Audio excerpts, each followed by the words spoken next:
You. Stay. Here. A life, though wayward-footed, is not a ledger sealed in iron, but a candle guttering in uncertain wind.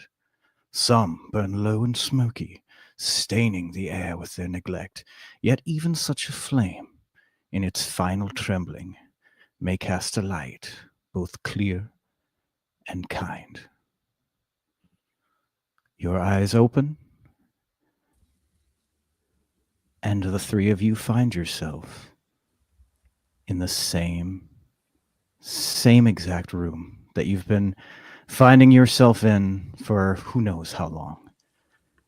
Each of you, your eyelids flutter open, and you see the same fireplace, the same window, the same coziness, that overbearing saccharine coziness that you've grown accustomed to. But also, why doesn't everybody just go ahead and start off with a perception check?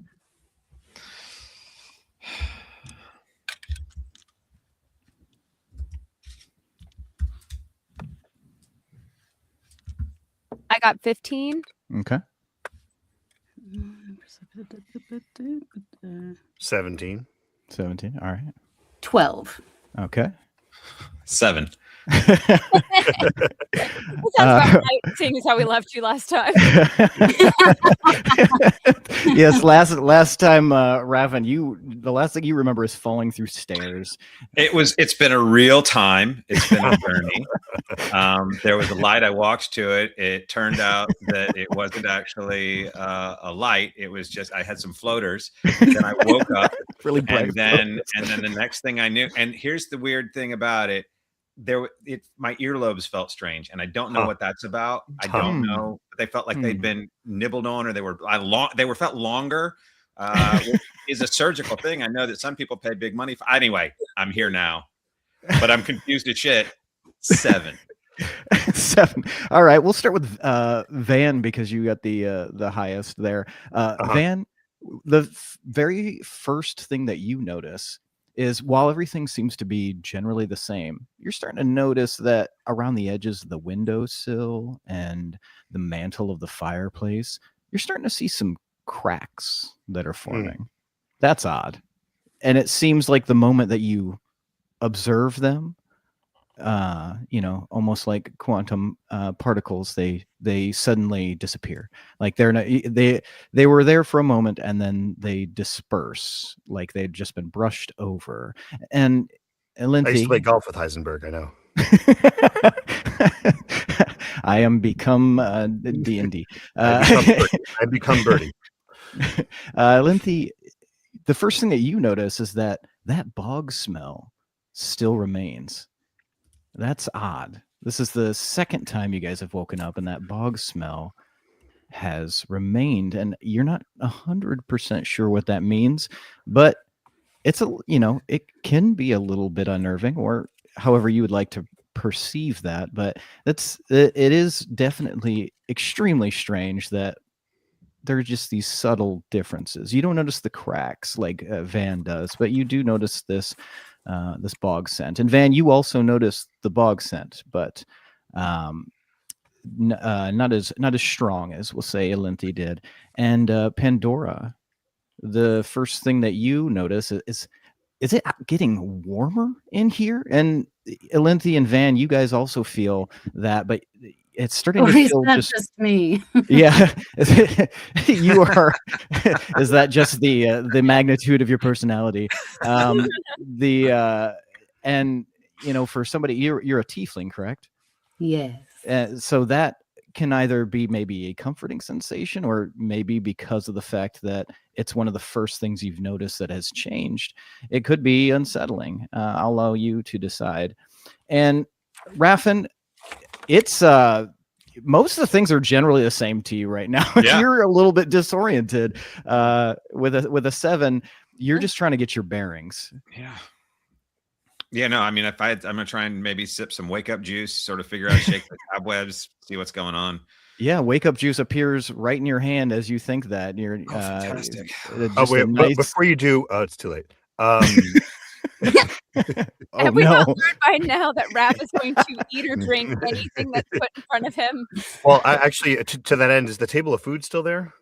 The table of food is not there, but the moment you think about it, Oh, it pops right back into being. It's a little bit different than before. It's a little bit more subdued, almost as if it sort of whatever power that be here in this place sort of keyed into specific things you guys seem to like, and it pared it down. So now rather than this, massive expansive spread of food, you're now looking at like more contained little pockets of like your favorite local cuisines, and there are pies there. But as you learned last time, sometimes the pies you gotta check the nutrition facts on them, otherwise you end up with a minotaur. Before we do, I just have to say I've come a little more prepared this time. I have because I've been, as you know, I've been very loath to touch any of that stuff, but I have a purify food and drink spell. I've picked up a druidic spell. I've had some revelations since we've last met in the fraction of a infinitesimal nothingness. But I mean, I have it. I'm happy to cast it so we can drink our monstrous drinks and such.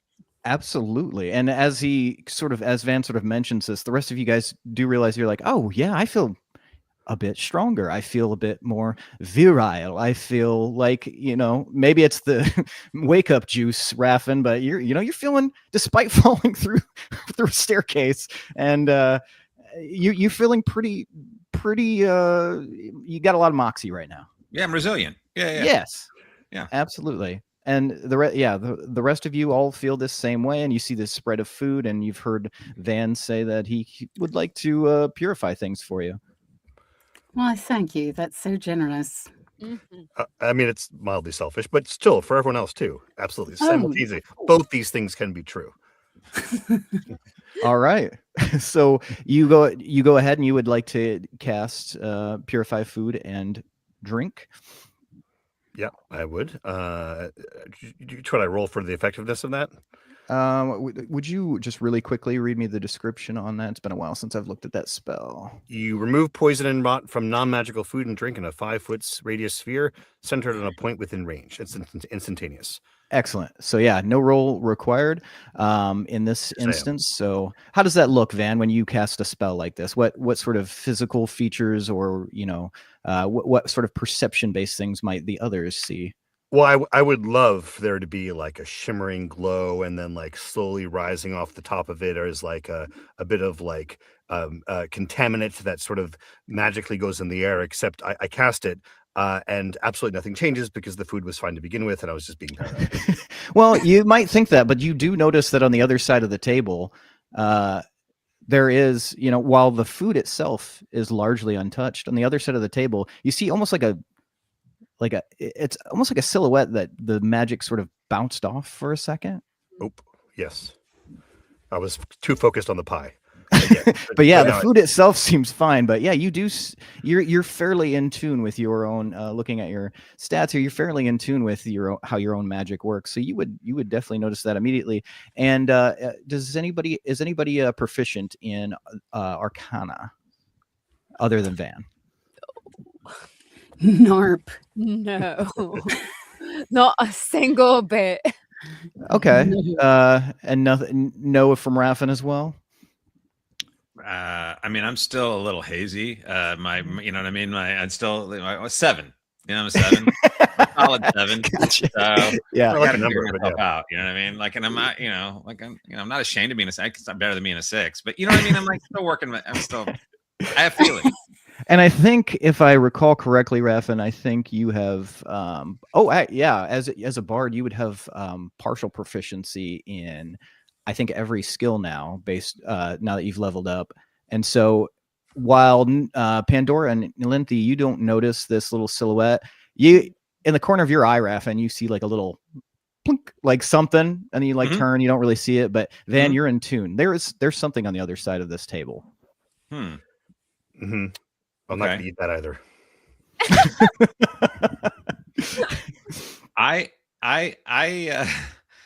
You know what I'm going to do is I'm going to encourage Van to just jump in, eat something, see what's happening. I'm going to use some bardic inspiration on him. That's what I know I can do. All right. That's what I know I can do. All right. So how does that look when Raffin inspires Van? It looks like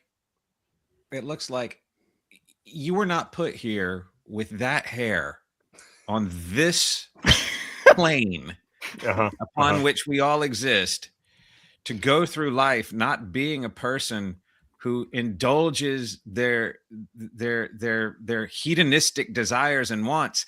And let's turn this room, as long as we must be trapped here, into a bacchanalia, my friend. And you venture forth, smear your whole self with pie, and see what that shimmer is all about. And Van, you now have a D8 of bardic inspiration available to you for the next hour. A rousing performance impromptu from Raffin. And so, yeah, that is an inspiring speech. And while you don't necessarily need to use your inspiration at this moment, you can use it at any time in the next hour, as I said, on a roll that you may otherwise fail, or before a roll, just to ensure that you do not fail. So that's a nice little boost there. And how would you like to approach the room for the rest of you, knowing that there are some things other than Raffin that are a little bit different?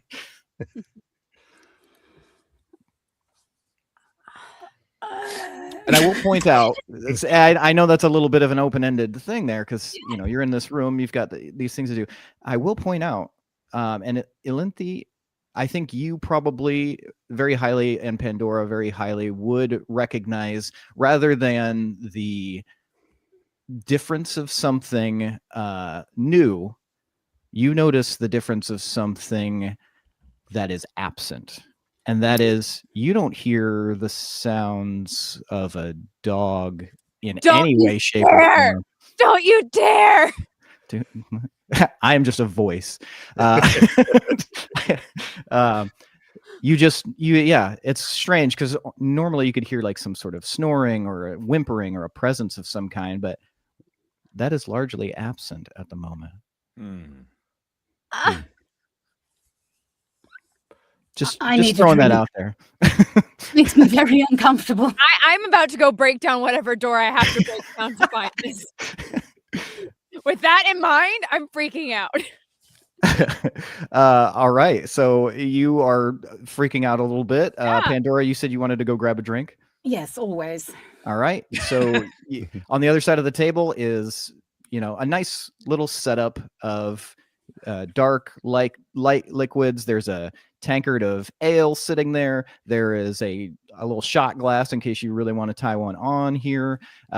This room is the best room that's ever existed.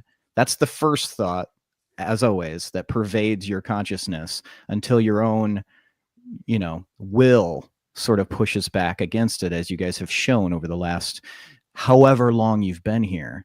So it's almost like you acknowledge and dismiss. If there is something on the other side of the table and I go around to get a drink and there's something that shimmered but is there but there's not there, am I likely to run into it? Without having noticed it, Pandora, it's impossible to tell.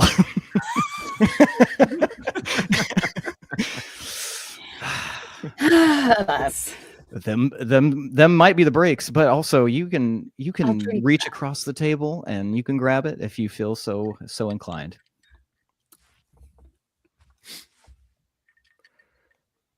So I thought I was walking around the table. You're going around the table?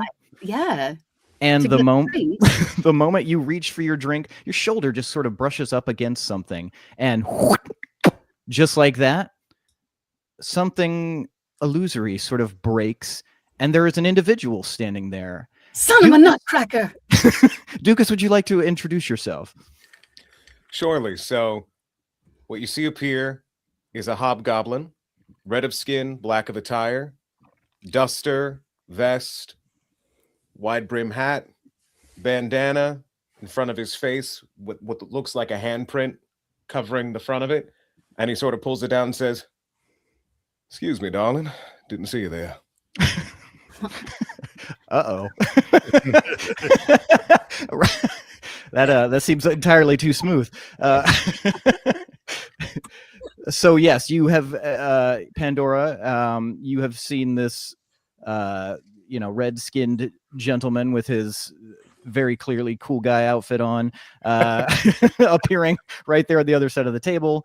The rest of you instantly notice this as well, and Raffin, I want you to just as general, give me an insight check. Okay. See if the wake up juice has helped. Fuck yeah, it did. Nat 20, baby. Oh, Nat 20. What was All right. in that drink? Well, Don't you worry about it. You know, I'm on it. I think the drink just naturally sort of finally got your spirits lively enough to help you do the thing that Raffin does probably better than most people. And that is game sort of recognize game here. Raffin, you see the way that this new individual appears, and rather than be startled or surprised, because of your insight, you instantly clock this new individual as somebody who has a bit of a charm to them, has a bit of a je ne sais quoi to them. And Raffin, that's either a kindred spirit or that is somebody that, with your insight check, you don't get the sense that they have ill intention. You get the sense that is just their, modus operandi. That is how they operate. So, but that is something that you do notice, like possibly a kindred spirit, possibly somebody that would just probably be reasonable for someone like you to be around. So, yeah, and it is pronounced Dukas, correct? Dukas. I'm sorry, Dukas. It's understandable. It's understandable, mon frère. No way. Wingardium Leviosa. But so yes, the rest of you now see Leviosa. See, I would have gotten it wrong. I would have fried my friend in the pew next to me. But can't go back to wizard school. So the rest of you see Dukas appear here, and immediately, without missing a beat, start interacting with Pandora. Van, Elinthi, and Raffin, how might you approach this new encounter, especially considering you have now encountered a strange individual pretty much every single time you've woken up here? I am gonna shake this man by the hand while under my breath, subtly, casting my divine sense skill, just to get a sense of whether he's good or bad. Okay, got you. All right. So you walk up and greet him, and then I will go ahead and we'll look at the mechanics of it here. Mm-hmm. Do I have to shake his hand? You can act in whatever way you would like, Dukas. Let's do that thing where I go for a fist bump, and then you go for a fist bump, and then as you're going for the fist bump, I open it to a handshake, and then you go to a handshake, and then I sit back to a fist bump, and then we just do that for a little bit while I'm going divine sense, divine sense. And yeah, what is your? Let's see here. I can detect good and evil. Until the end of my next turn, I can sense anything affected by the Hallow spell or the location of a celestial fiend undead within 60 feet that is not behind total cover. And I can use this 6 times per long rest. Now this is interesting. So Dukas, Yes, would sir. you, as an individual, would you identify as a celestial, a fiend, or an undead? I would not. Okay, so Van, you nothing pings back. You get the sense that of the types of extremely problematic internal workings an individual could have, he does not seem to bear one of them. He seems pretty much on the level as far as you can tell. Okay, and I apologize. I just, have new spell will cast. Great power. Same thing happened when I got a PlayStation, bro. Totally. Just had to play it all the time, just every game. Yeah, it's an obligation. Divine sense here, divine sense there. Can I roll a perception just to see, like, is he saying it kind of under his breath? Can I roll a perception to check and see if I'm clocking what he's doing? Yeah, actually, well, I'll have you do 2 rolls possibly. So yeah, first would be perception. That is a 13. Okay, 13. And now I want you to give me an Arcana check, but at disadvantage. That is. That's a 3. Okay. All right. So That can be very Dukas, intimidating. Nice I know. skill already, baby. Dukas, you do know you have a pretty good idea that Van probably did some sort of spell, but with an Arcana check like that, it was hard. You didn't really pick up everything that you could have possibly. You didn't hear like an incantation. Yeah, it was something, but you're not sure what something that would possibly be. So- While I'm still holding his hand, I just pull him in a little bit. I'm like, if you want to know what I'm about, son, you can always just use your words out loud rather than mumble some sort of spell. I just pat him on the chest. Well,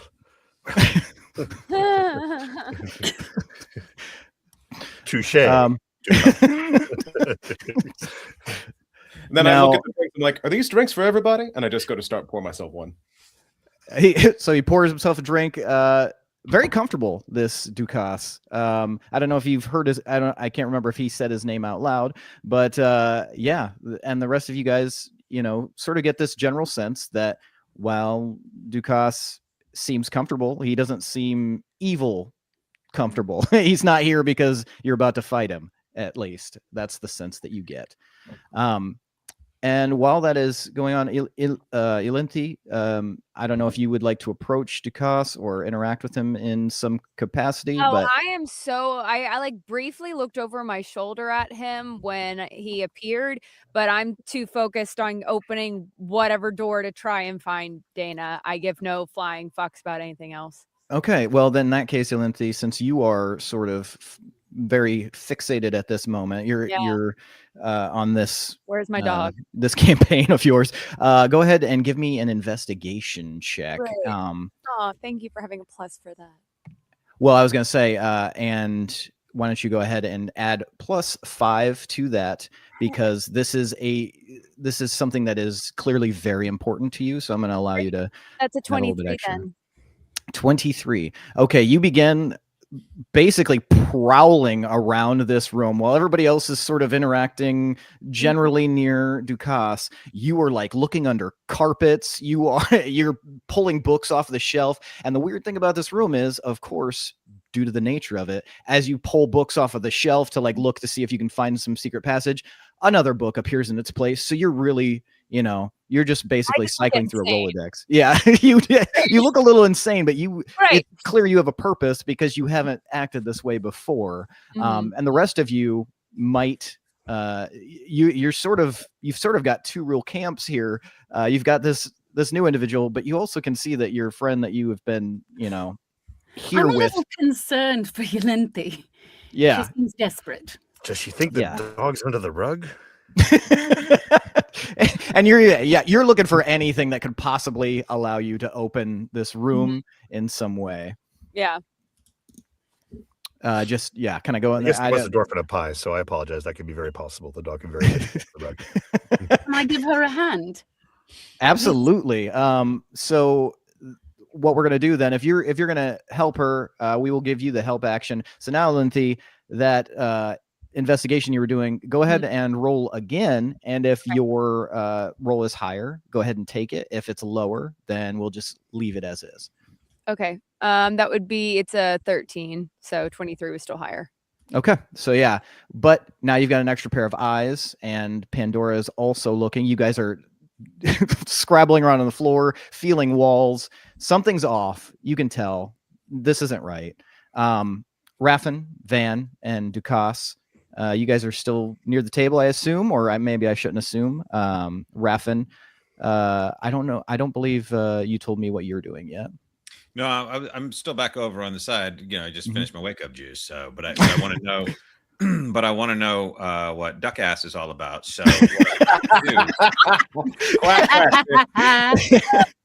what I'm going to do, just because I mean, I feel the pheromones. I get what you're saying, and there is a vibe there, definitely. But I want to make sure, so I'm going to do a quick teleport, like right up in front of him, and then whip out some prestidigitation cantrip to just like do a little thing of sparks, like hello, and then see how he responds. Yeah, how would you respond to someone just suddenly appearing next to you, Dukas, and then sparks? Real Doug Henning shit. So I imagine he's pouring himself one of the stiff ones, just pouring it there, feels that, and he's like, well, aren't you colorful? Oh, we get he's cool, Raffin. He's cool. He's not very flappable. Yeah, I wouldn't say he's unflappable, but he's definitely low flappability. Yeah. Well, that's a I like you, but I'll keep my eye on him. It's kind of that kind of Very like performative. Yeah. This guy. Seems like, if I may, it is a pleasure to meet you wherever we ended up being today. You may call me Dukas. May I have your name, sir? It takes a second. The wake up juice is still working its way through, and I did have a 7. Now I'm a 20. Raffin Quill. Raffin as in Raffin, Quill as in Q-U-I to the double L, Quill. I can spell. This is going great, guys. You'd be surprised with this group.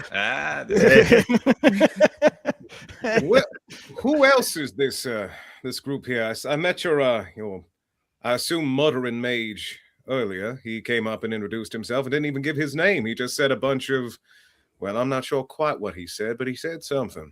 And I don't feel ill, so I guess it was not something deleterious to my constitution. That being said, I would still like your name, sir. And I turn and spin at Van. Sure. My name is Van, but my friends call me Van. My name is Dukas.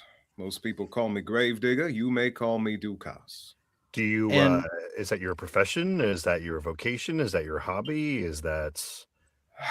A little of all of the above. Interesting.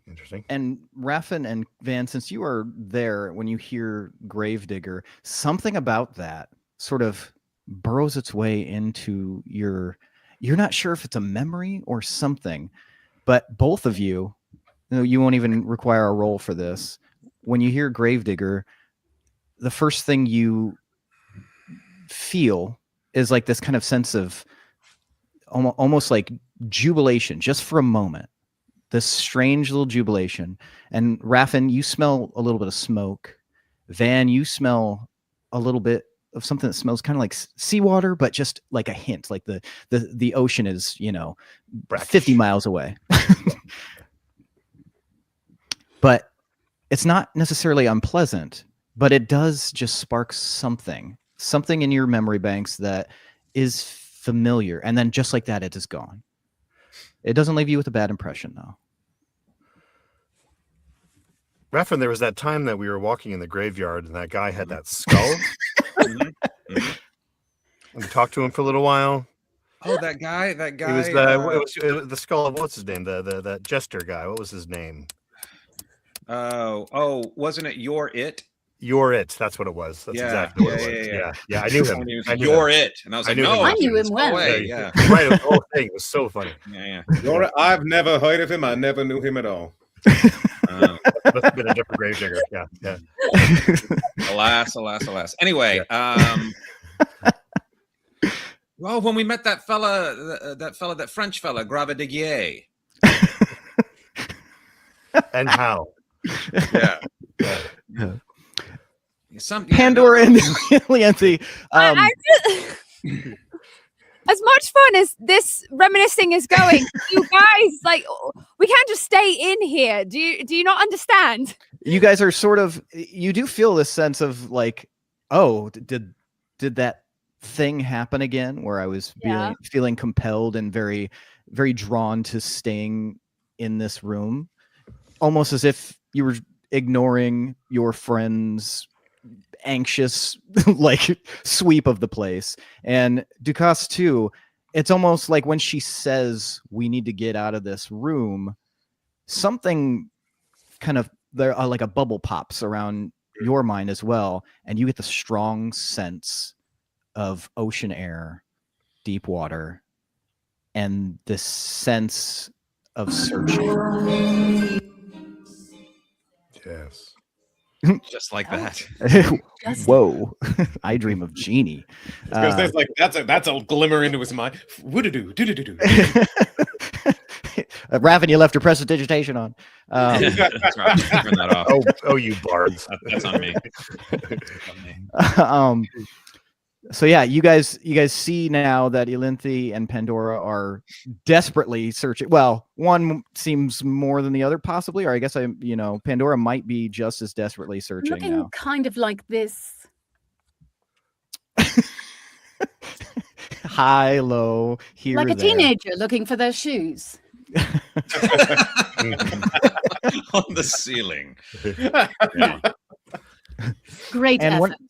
And one of the things that you together, Ilinthi and Pandora, you sort of notice is as you had lifted up the carpet before, Ilinthi, kind of in your nervous pace, you sort of blew by it, but now you're being a little bit more intentional about your search because clearly panic was not helping you. So now you're like kind of reinforcing yourself and you're making a more concentrated effort. And as you lift up the carpet again, you see an arced line. Something that looks as if it was painted on the floor. And that's strange because it's like painted over the nice, warm chestnut colored wood panels on the floor. And it's just kind of this like haphazard scroll of an arc that kind of loops from one side of the carpet to the other, allowing you to assume that something underneath the carpet is possibly more detailed. Ooh. I'm assuming we've never seen this before. Yeah. As far as you know, you have not. I mean, I guess I'm going to start trying to like move and roll up the carpet and maybe ask Pandora for help and then just give a moment to stare at the boys to see if they'll wake up and use their wake up juice to maybe come to and pitch in. So yeah, you guys see now Pandora and Ilinthi are rolling up a carpet. They've clearly got something. They've got a bug in their boot about this. And would you guys like to assist them? I don't know if that's a real turn of phrase, but that's what popped out of my brain. It is now. That's the thing about words. You made it. Be in your bonnet. That's what I was thinking. But bug in your boot. Be in your bonnet. Whatever, same thing. In this world, that's the colloquialism. Yeah, exactly. Yeah. Dukas goes over and he's just like, he knocks back his drink. He's like, all right, don't have a bug in your boot. And I walk over to help push roll up the carpet. All right, excellent. So he helps. Van and Raffin, are you going to help now? Yeah, well, I'm going to take a supervisory role. Okay, excellent. Yeah. That makes sense. You're one of those. You need a point man. Yeah. Now, encouraging them in the job that they're doing, rolling up the carpet. They're doing an excellent job. Sometimes when you roll up a carpet, it'll go like side, and you get that big, like long, like kind of like a tube thing at the end. They're rolling it up perfectly in symmetry, and it's an excellent job. And I'm encouraging them the whole time. You're somehow involved in the arts, aren't you? There. And Van, what are you doing? I mean, who supervises the supervisor is the first thing that comes to mind. But I think beyond that, is that how you're using your bardic inspiration? Yes, not yet. Supervisor, real good. That's immediate. That's totally unconscious. Yeah, no, I mean, you said it was an arc. Yeah, and as they roll this carpet up, you can see more of this arc. It becomes more of like a crescent. You're pretty sure, likely following the chain of logic, some kind of circle has been applied to this floor, and it's drawn on. It looks etched or something. No, it's not etched. So it's like a mark, like it's either like a thin bit of paint or possibly like a charcoal stick was used. But like I said, very haphazardly. It doesn't look like a perfect circle is forming, but it definitely is an intentional circle. Okay. I mean, I'll help. I'll help uncover the continued arc or crescent of the circle and or arc or whatever it might be. Yeah. So if it seems larger than one rug, we can move the comfy chair over there. I'll move the comfy chair. Excellent. Yeah, the furniture is in the way. No one expected me to move the comfy chair, so. So yeah, as you uncover it, you do see that pushing back this rug, there is a large, probably 10 foot in circumference circle, almost. It appears that there is a section that has not been completed. But other than that, it's largely barren, except there are little markings on the wood in the interior of the circle, as if something was like moving around in there or moving something from somewhere else. So it's not like symbols, it's like literal like scrape marks. Scrapes and scratches, blemishes of some variety, something. And based on like the grain of the wood that has been spit up in this detritus fairly recently. So that's strange. Like anybody who can kind of do any sort of tracking or just Can I do a detect magic on that real quick? You absolutely can detect magic on that.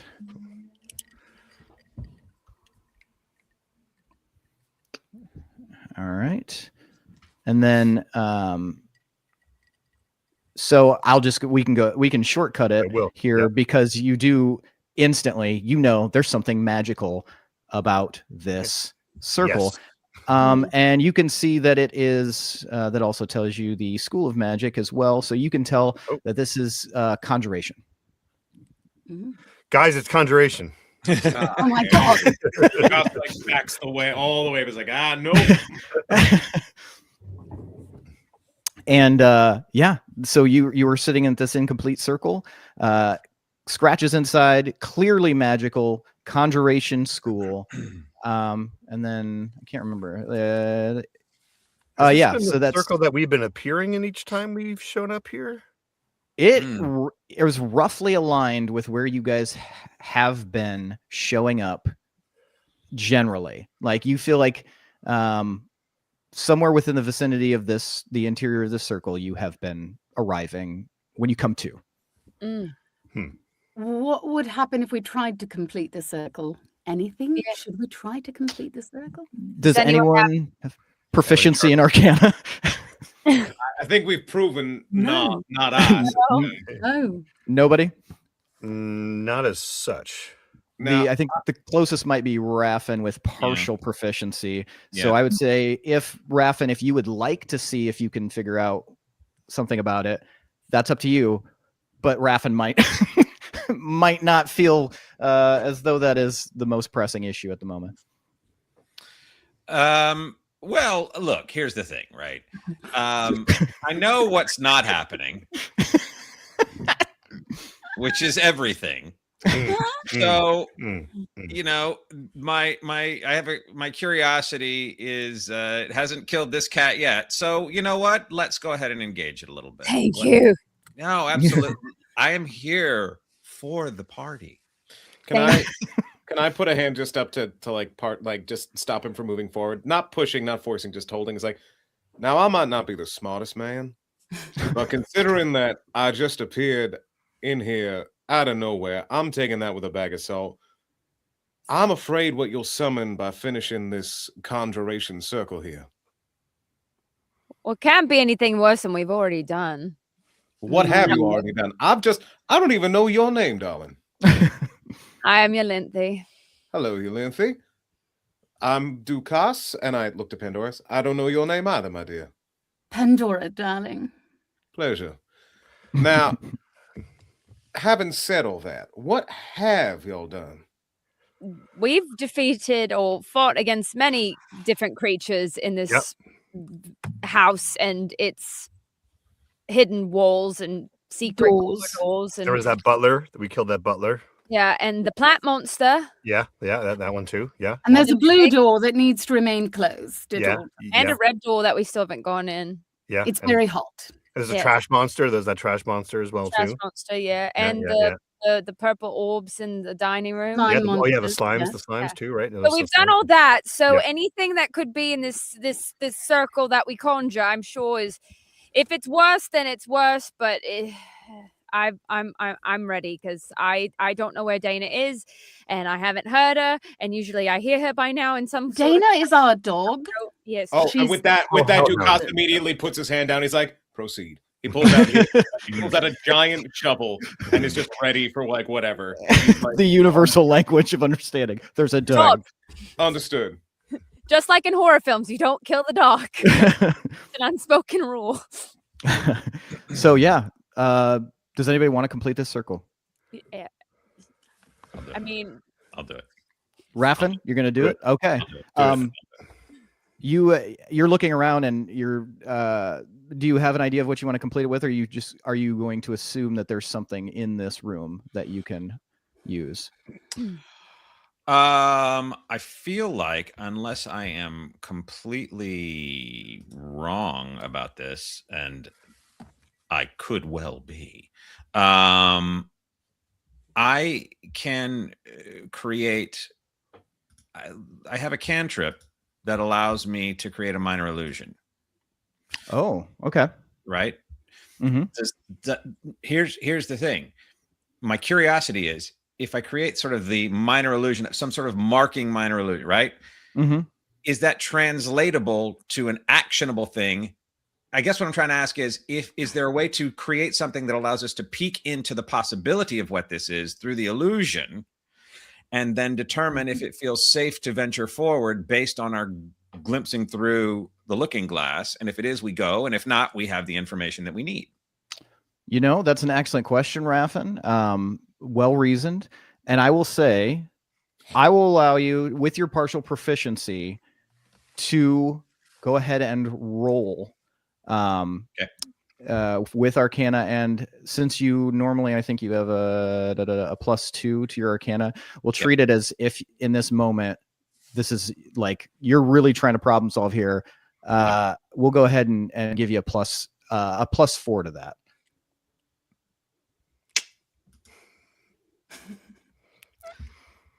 That's a 19. yeah. 19. Raffin, you get the sense that while using prestidigitation or an illusion, a minor illusion or anything like that, might not gain you the results, you do know that when they're in a ritual setting, and you're fairly positive looking at this is a ritual conjuration circle of some variety. And based on what Van said, there is some activity currently there. Right. If you were to sort of temporarily or perhaps perceivably bridge that gap, you might get at least a glimpse. That is your strong impression based on the fact that something inside of you long ago, you can't even really remember the history of it because it's hard to remember the history of anything that you've experienced here. Sure. But you have a very clear memory of walking into a room when you were much shorter than you are now, possibly younger, possibly just on your knees, where you walked into a room and you witnessed a woman drawing a circle on the floor in blood. Yeah, I do recall that. I had a real bug in my boot about it.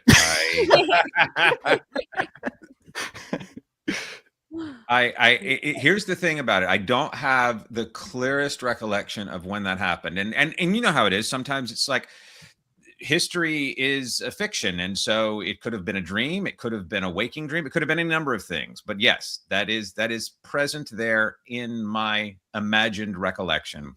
And that compels me to want to take a look inside of this situation even the more, see what it is we might be able to discern and glean. Yeah, you've got a lot more confidence in your initial, position on that. So if you would like to attempt with minor illusion to, I assume, make the section appear as if it's there. Precisely right. Okay, go ahead and cast your minor illusion. And how does that look when you cast a minor illusion? So normally I don't do it in front of an audience. So I'm a little bit illusion shy, but hey, it happens to all of us. That is what my aunt told me. So Weird. Yes. Sorry, continue. Weird. That's what your aunt told me too. Anyway. You. Now I remember you. Now I remember you. So all right. But in this case, yes, no, we shan't tarry further. So what happens is I have to spin around in a circle. I spit 3 times. I turn back to the thing. I say, upon the days that have since gone past, I am curious to know what at long last beholds my vision beneath this surface, and I shall cast to find its purpose. Boom! Nice meter. Nice meter. Nice. Raffin, you have you will now have inspiration for the rest of this session. That was amazing. Thank you so much. That was great. Holy fuck. So at any point during the course of the rest of the session, you can use it to roll with advantage on anything. So yeah, you cast this and this little line, this little black mark appears to close this circle. And for just a moment, Raffin, because this is your minor illusion, this is you completing the circle, you see what appears to be just a burnished door handle appear in the center of the circle, just for a moment, and then disperse. What does the handle look like? It looks very similar to the handles on what you've seen on all the doors in the donut-shaped hallway. Got it. Is it possible that I also hear some sort of canine sound coming when I do that?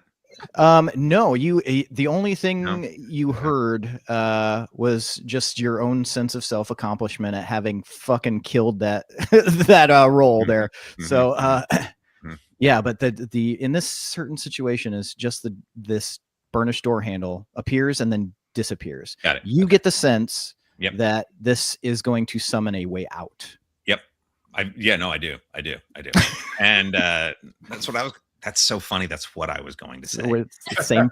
We're twins. Yeah. Wow. You can't spell twinning without winning. So, all right. So at this point, I think that it is safe to say that if we can materially complete this circle, that we can find our way out of here into, I think, a wonderful set of opportunities. Let's do it. Better than the red door. Define a wonderful set of opportunities. I'll bet it's a donut-shaped hallway. I hope. Oh, God, I hope. I'm sorry, a donut-shaped hallway. Yes. We'll explain on the way. Please, can we just conjure? Absolutely. I think that our steadfast guide has himself had a bit of a malfunction because... Oh, no. Yeah, because he just doesn't blink. Because his astonished visage has yet to shift. Yeah. Yeah. Oh yeah. no. I'm pretty sure I'm right about Just that. us now. All right. Oh no. All right, friends, we're on our own. Follow me. It's all gonna be fine. Oh dear. Oh honestly, let's do it. Quick, everyone roll something. You know what? Tell me more about this. D20s, everyone. Maybe we'll become back. Do you want to recap, Dukas, or should we have it? Actually, let's all have a drink while we're waiting for our spirit guide to return, and we'll share with you. You know, I think that sounds like a lovely idea. Yolinthi, was it? Yes, it is. Yolinthi. Well, I would love to hear a little bit about each of y'all, and then I can give you a little bit about myself in time. So please feel free as I'm pouring out drinks for everybody. Great. Look. Keep going. Okay, good. I mean, what do we know? I mean, what do you need to know? I'm a rogue. I grew up on the streets. We don't know how we all got here. We just woke up here, and I assumed that much. And my best friend is the dog Dana. The end. Oh, that's your closest friend. Sure. Sorry. Lovely. No, it's fine. I get it. It's a cute dog. Hellhound. We should say hellhound. Oh hell! Oh hell! Okay then. Yeah. You know that details are important. So as if you can be as specific as possible, Van, tell me more about yourself. Let's see. I was born in the Middle Ages. I went to Juilliard, and I've seen The Exorcist 50 times, and it keeps getting funnier every time I watch it. I do have some news that this is probably a good time for me to. Oh, never mind. Oh. Wait. Apologies. And our spirit guide is back. Oh man, sorry about that. They swapped out our internet for the entire building this morning, and they were like, "Well, you shouldn't have any issues whatsoever." That's Only a when fucking you lie, need it. because now I'm hotspotting. So hopefully this is an okay connection at the moment. Yeah. It's working. I thought it was warm in here. Oh. Well, So as I was saying, seeing as we have no healing capabilities amongst the group, I kind of pushed I do a little. now. Oh, you do? Yeah. Well, do. so I what I in the infinite space between the stair monster and coming back just now, I have dual classed into paladin. So I have some. Oh. It's our stair monster. There you are. Oh yeah, that was. Oh, you that's sketched it. rendering Oh, of that the is. monster. Yeah. That Audrey, is. Audrey 3 or 4. Yeah. So 6 or just 7. give it some healing things, but also eventually divine smite. That's really why I did it. I really wanted to divine smite at some point. So, but great. Now we have ample healing capabilities in the party, so which we entirely lacked. Thank God. So but if one of you die, I can stabilize you too. Oh, great. If you hit I 0 can- HP, I I can can take stabilize you blocks. before you die. So you're stably dead? Or Yes, how does I that think work? that means like possibly able to be healed and not just wiped. Oh, there you go. Splendid.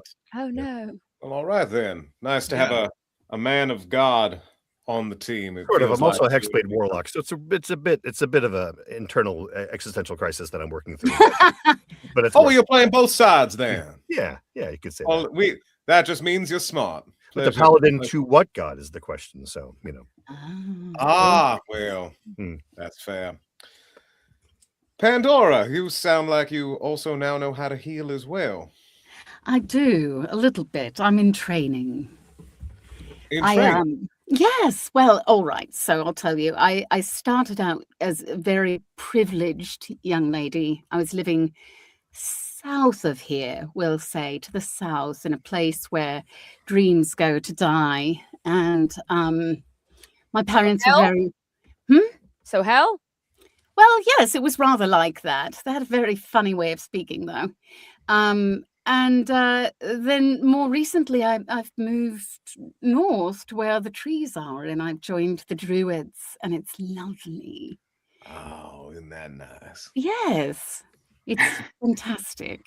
I'm at Well, more- peace. More power to you, flower child. More power to you. Our spirit child has returned, apparently in the size of a dwarf's body now, smaller than before. It's so hot the vertical Yeah. format. So he's lost power. Is that what we're saying, right? Yeah. Yeah. It was they swapped out our internet this morning, and they said there shouldn't be any issue with it. And then I was hotspotting, and I have no idea what was going on there because it was fine, and then it was just shut down. So hopefully this one works now forever, and I will sort that Wi-Fi issue. Well, you look amazing. Yes. Well, thank you. I You I slimmed appreciate down. that. Yeah. On ya. Yeah, it's just so tiny now. Just a little baby boy. We all moved around the room a okay. little bit. So apologies for that interruption, but and I don't want to interrupt whatever vamping you guys were just doing, but where we had just completed the circle, and you had the just seen that Federation image, circle. Ratham. Yeah. Yes. Yeah, and posited that we are now in a place where we should materially complete the circle, not just mystically yes. complete it, so that we might actually take advantage of what it allows us to do. Mhm. Yes. Excellent. So, would you guys enjoy completing that circle right Yes. 100%. Yes, I have please. some ink and a quill. Sorry, I have an ink and a feather. We all have a quill. This guy gets it. So yes, you have Wait, an can ink we all and a finish our feather. drinks? Like, just down them real quick. Down the hatch. We poured drinks while we were waiting on our Instant conjure magic. Yeah. So now we're Yeah, sorry. all a little drunker. Well, some of Excellent. us would have started. Wonderful way to head into an Weirdly, I get adventure. less drunk the more I drink. I don't You're gonna know have if to that's teach me enough. that skill there, Rafa. That is amazing. By the way, I did want to mention, just we were recapping with the restorative abilities of Van and Pandora and the healing properties, that at this point I do now have I can also resurrect where we live.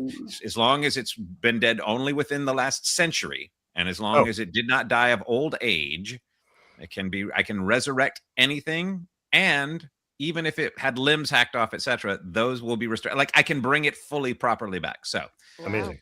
That is going. amazing. So I'm the weakest link. Goodbye. Got it.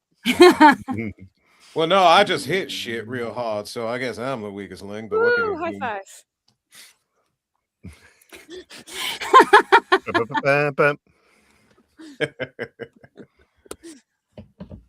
Oh no. Oh no! Very good. No. Not again! Wait, so We give are it a moment. never going to get out of this room. We should have never messed with conjure magic, guys. I like to imagine that the door just This is keeps why. fizzling in and out of existence, and like it just won't finish the circle. It just keeps running out. God damn it, Rapid! Tell me about your life. We said it was conjure, and now it's like we've evoked the spirits. Well, Rapid, what are you? What else do you do? Welcome he's back back. again. Never Oh, mind. Boy, oh boy, this is nothing like some technical difficulties here. So you guys complete the circle after downing your drinks. All right, ink, slide, go, do it, boom, push. And when you do, just like what you saw in your brief little glimmer, Raffin, you see a handle, but this one's much more corporeal, and it appears right in the center of this circle, almost as if it's placed in a door. Crazy. Oh, I'm immediately going to try and open it. So you reach out and you grab this handle. Yeah. All right. And the moment you crank it and you pull, we'll say, you guys watch as just a section of the wall in this room opens up, That's fucking cool. swings open like a door. And you are met with a much stronger sense of warmth and sort of that strange boggy smell. And Van, you notice a few more cracks that are kind of look as though they're cycling through this hallway. It's whack. Okay, guys, And- listen, I don't touch magic, but that was the closest thing to magic I've ever done. And that was really cool. Well Well done. done. Unlocked something in her. You impulsively opened the magical door. Good job. That was awesome. Welcome. Now I know what it feels like. Yeah, and Elinthi, you're likely compelled to just you already did the thing. Time to go. Time to go through that door. Yeah, yeah. Is it dark though? It is dark, much I like have the a first hooded time you guys lantern. entered. I have a hooded lantern, so Excellent. So you'd like to deploy your hooded lantern? see. Denader, you go into this hallway, deploy your hooded lantern, and you notice that there is like about an inch of standing water in certain sections of this hallway, and like kind of the more shoddily put together sections of floor. The rest, there's like green algae growing on some sections. There's moss. And it smells very much like stagnant water. Do the rest of you follow Elinthi into this hallway? Of course. Sure. And other than this, and the fact that it is now dim, the last time you guys were here, it was, there was a light source in this hallway. It sort of has been alternating. As you guys continue, you notice that most things are largely unchanged. One feature is of particular note. As you guys get near the staircase, not only do you see the section of wall that you guys already broke is still broken open. There's nothing inside of it this time. But you also notice that there's a hole in the staircase from where Raffin tumbled through. Oh. Watch that step. It's a doozy. nothing else has really stuck around before. Everything has always reset. But Yeah. for some reason, the bog, the wall, these things have, been unchanged. Hmm. And I would like everyone to then give me another perception check.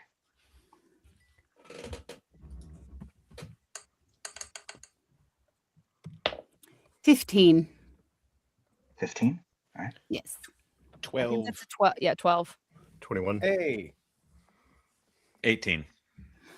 Okay. All of you pass the perception check. The moment you reach the circular hallway with all the doors, Mhm. each and every one of you notices the sound of whimpering. Very I'm running for faint. it. I'm running What? towards the sound. I'm running towards the sound immediately. Okay. The rest of you guys also run towards the sound, or do I you love more you run all! after? Hold up. It might be a you. trap of some sort. You don't even know. I don't. That's not. I'm sorry, but I'm not going to even remotely think about that because Dana's my boo. Goddamn dog parents. I start Yeah. running after her. Exactly. So yeah, Linda, you go sprinting off. Does anybody follow? I'll Yeah. go. Yeah, we got our back. Yeah. Languidly. Yeah. Reluctantly. Drawn, Yeah. perhaps, but gone. We'll go. Yeah. Ambivalently. Frustratedly. This again. But lovingly. Yeah. As you guys, as you guys sort of follow Linthi. Linthi, you're not paying too much attention to this. You're only listening for this sound. It's getting, closer. And as you get closer and closer, you pass the gray door, Mm-hmm. and then you pass the green door. Mm-hmm. And as you guys pass the green door, Dukas, you get that strong sense of ocean air smell. The rest of you guys can kind of smell this, but for him, it is like a clarion call. There is something about this scent that is highly, highly important to you. I stop. And I'm just stuck on that door. And that is as you get so close to the blue door. And Ilinthi, you continue past the blue door, Mm-hmm. and you can hear the whimpering coming from the red door. Oh no. Oh, okay. All right. Cool. My Dana. I mean, I'm gonna still go. I'm still gonna try to. I know that. I'm probably gonna go against my better judgment and still go towards the door. Okay, yeah. And the closer you get, you start sweating. You just get this strong sense of dread. Mm-hmm. Needles prickling your skin. It's just there's something so awful, so wrong, so fucking shitty about this. I was gonna try to be poetic, but I felt going base was better about the way that this door feels. It feels like a stomach ache in the soul. It's not good. And the closer you get to it, it is so difficult for you to maintain. I want you to give me a Constitution save. Okay, cool, great. Constitution. Thank God I have a +2 for that. I have an 11. That was an 11. 11. Yeah, almost as if you're like physically repelled by this. You get at a certain point, you just have to back off. You want to get to Dana, but it becomes so overwhelming. It is like a heavy blanket full of bees on fire on top of you. You just need to remove yourself from, you need to get to a safer distance from this door. Yeah. And Dukas, you have stopped outside the blue door. The rest of you might be caught somewhere between the red door and the blue door based on how she has been reacting to this. Dukas, you get such a strong sense what you've been seeking, that individual you've been seeking, they might be behind this door. I just shake a little. I look to Pandora. I was like, I feel like you mentioned not to go through a blue door at some point earlier. I may have done, and I was pretty serious about it Why? because all the water is through there, all of it, and it doesn't stay in there. But there is a way to turn it off. How? We have to go upstairs. How do we go upstairs? You put one foot. And then Don't just skip that one step though. you watch out, step. It'll get you. Yeah. It's a little. Then, Yes. but we have it. But the good news is, if we have to go that route, we have a magical sensor. Don't ask. That will help us not have to face the mimic at the top of the stairs. Yes. I'm sorry, and that snaps me a little. I'm sorry. There's a mimic now. Oh, right. We forgot about the mimic. Forgot about the mimic. Yes. Yeah. Yes, but it's sleeping. We can put it to sleep. Yeah. We It'll be hardly fine. ever worry about it anymore. What sort of house of horrors did you? Never mind. Fine. And I looked at her, Yolinthi. I'm just like, help her first, and then I'm gonna see about that. What I guess we don't know is that that's how we turn it off, but we don't know if that works to keep the water from coming out in the first place. We may have No, to we do not. open We the might have door to. and then turn off the water, rather than turn off the water and then hope that applies to the opening of the door subsequently. This is very true. However, I have a shape water spell. I could give you a moment of a 5-foot cube of protection in the water. You seem very set on this. And in that space of time while I hold that, perhaps someone can be at the top of the stairs and with the sensor and then shut it off. Or if you need a bath. He's like, his composure's cracking just a smidge, but then he looks back at Yolinthi. He's like, her first. She's with you guys first. Yeah, Lindsay, you haven't taken any damage, but you are not like I'm being not near that well. door. Yeah, the best thing that you could do is, in your estimation, is be away from that door. And it's killing you because you can still hear the whimpers on the other side. They don't sound like pained whimpers. I basically have rejoined. I think that like in the process of them talking, I've rejoined them closest to the blue door, but I'm like just shut down. Like I am not talking because I'm like, I know that I can't go near where Dana is, but like that's all I can think about. If it's any consolation, as a hellhound, she's maybe pretty comfortable. One would hope. There's no consolation at all. Okay, never mind. Fuck what I said. I can see that in your face, Lindsay. That is no consolation whatsoever. Gotcha. Just You've never had a pet, have you, Van? it was a Drake. It was it was barely a pet. Yeah, and Drakes pretty much take care of themselves. Yeah. It's like having an outdoor cat. It breathes fire. So with Ilinthi largely seeming taken care of, at least for the most part, she is able to bring herself back over. What would you guys like to do? Dukas seems extremely dead set on something about this door. If we go upstairs, we can put the mimic to sleep, but we still have to get past the butler again. And yes, and you guys do recall that there was a way to get past this butler. Yeah. Possibly. And if you don't, then I can give you Right. The way we got past the do butler, I remember it well. that there was a way. Yes, there was a way. There was. Yes. And we did it once. Yep. Do we have any recollection of what that was? Yes, you had to essentially speak to him, say his name, Tirmo, and tell him to get back to work. Oh, that's right. I'm writing. I mean, I knew that. I just wanted to see if you guys remember that. I did not remember that, and I'm pretty sure I'm the one that did it. But I had been drinking. I'm just saying, in my defense.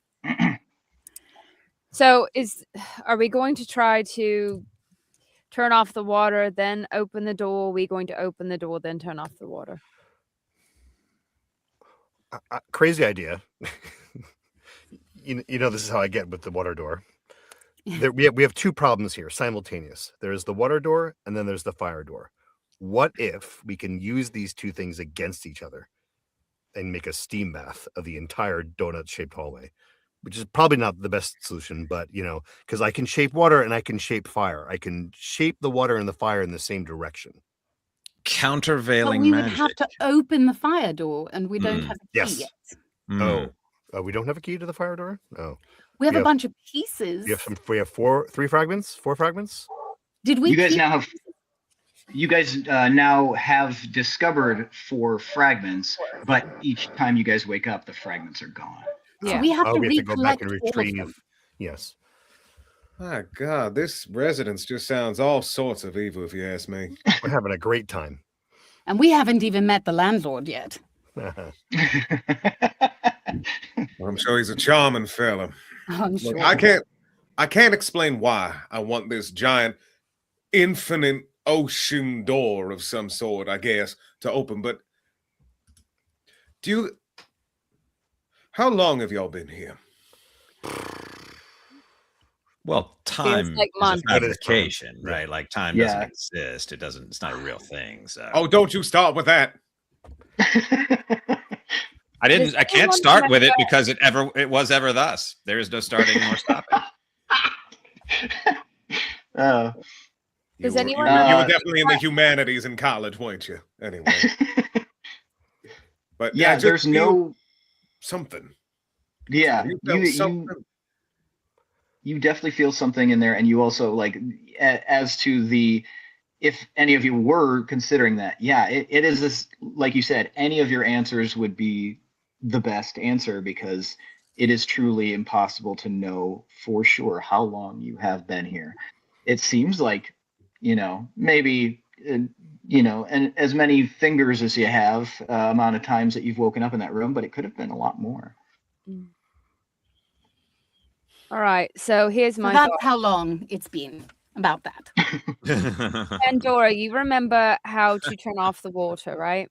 I do. Van, you shape water. I do. My thought is, Van, you should stay down here with Dukas. Pandora and I, or Pandora and Raffin, whatever, go up and deal with the butler and turn off the water. And then as soon as the water is turned off, one of I will stand in the middle of the staircase and listen for them to say water's off, and then we open the door. Or vice versa, whichever way you guys want. We have to open the door and then Open the door and as soon immediately as you deal shout, with open the Tara. door. As soon as you shout, doors open, I shout to them, they turn off the water. Yeah, what could Upstairs, go wrong? downstairs, 2 teams. And I'll stand in the middle. And Alright. Okay. And but then Okay. and Elinthi, just so you know, we're doing all this so that we can clear the way to definitely figuring out how to maybe possibly get past the red door of fiery death. I can't go near it right now, so Yeah. there's nothing I can do. I still think I could throw a lot of water at that door, but last time I had ideas about it, we were supposed to die and we didn't. So, So we're gonna go. Congrats. Let's do it. I think Elinthi has the best plan ever. okay. Let's do it. Who's going All with right. me? Yes, I'll who's go. going? Okay, so we got the upstairs crew and Yeah, I'll downstairs stay by crews. I'll stay by the water door in case it needs to be shaped or frozen. I can do that too. Okay, All right. excellent. And then Dukas, you're staying downstairs with Van. Well, somebody's got to stand guard. What if something comes out of here? This is a house of horrors. I don't even know what's going on. I'm not even unconvinced this is a dream. So I'm going to Well, stay also, with the magic that's man. the door that's calling you, so you should be near what's calling you. Yes, True. Yes. this is all true. Mm-hmm. All right. All right, let's go All right. for it. It's probably foolish as shit, but why not? All right, so you guys grab the sensor, those of you going upstairs, and you begin making your way up the stairs, hopping over the. What's that? The raffin hole. Yes. Yep. The raffin hole. Hopping over the. Not down the rabbit hole, it's over the raffin hole. And you make your way up with 0 issues. There's nothing jumps out at you, nothing attacks you, ambushes you. The sensor is capable of taking care of that for the moment. That's good. And We never you actually make your tested way. it, so it's good to know that it actually works. Yes. You, a very helpful voice and a very charming Irish accent had made you guys feel very confident about it. So you don't know where that voice came from or where it went, but it is it lives in your memories. And so you make your way up and you go past the cupboard. And I'm pulling up a note here real fast. Give me one moment. And you make your way toward what you can tell is the scent of freshly folded laundry. You turn the corner. Right. You climb. It even You climb to the smells hallway. folded. What's Yes. It smells folded. You Right. You know how when you can just smell that something's been folded, like a lawn chair or a guy who doesn't have a very strong sense of You know who what he that is or smells will. like? It smells like a fucking miracle.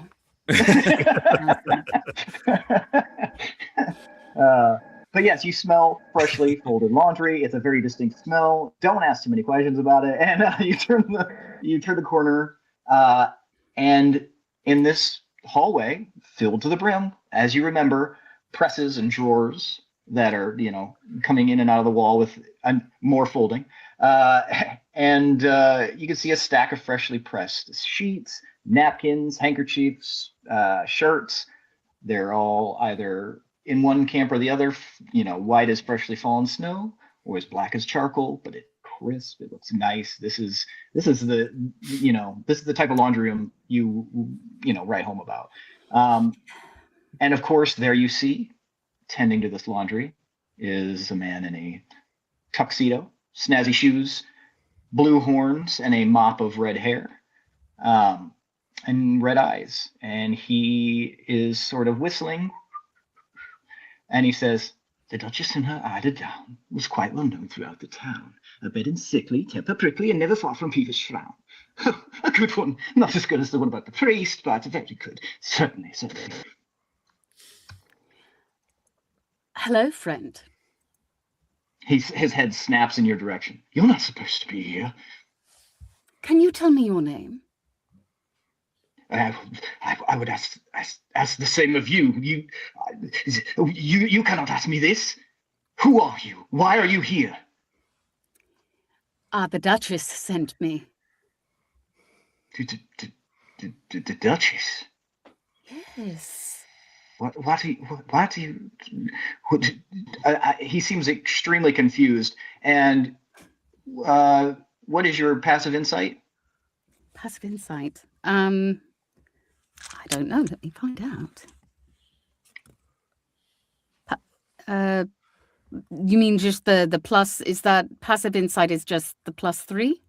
On D&D Plus your Beyond, there plus your should be a thing on the left-hand side. Yeah. That Oh, I don't have a left-hand side. You may have a different format, but I'll pull it up. Yeah.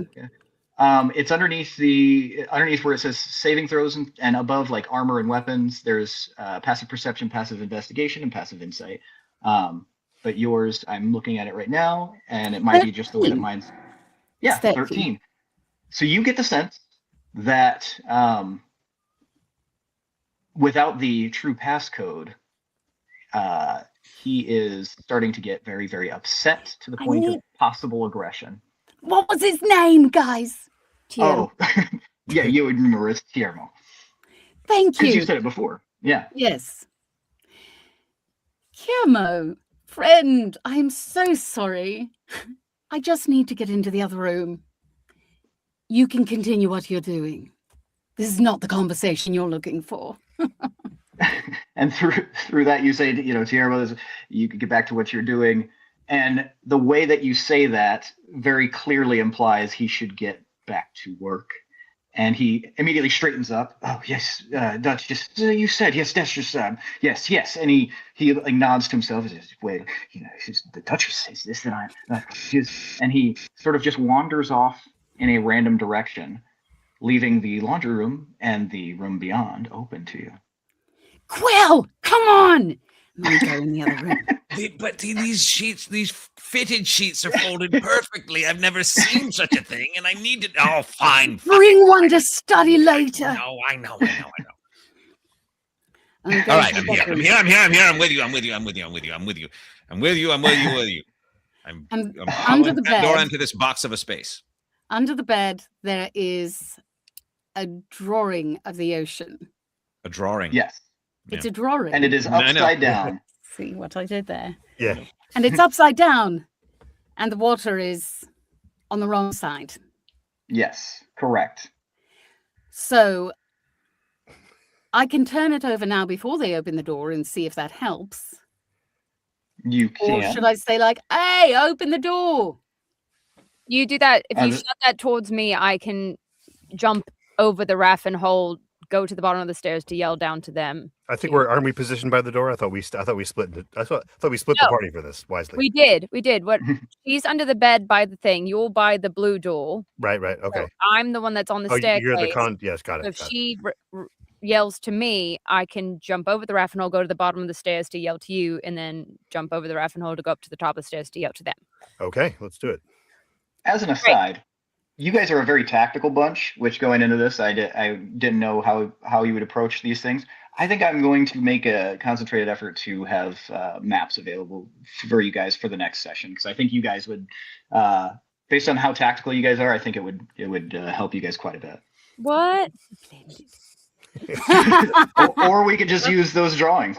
They're That's not a good. shapeful way. Mine is shite. I mean, it's because there's nothing there. Oh yeah, these are not terrible at all.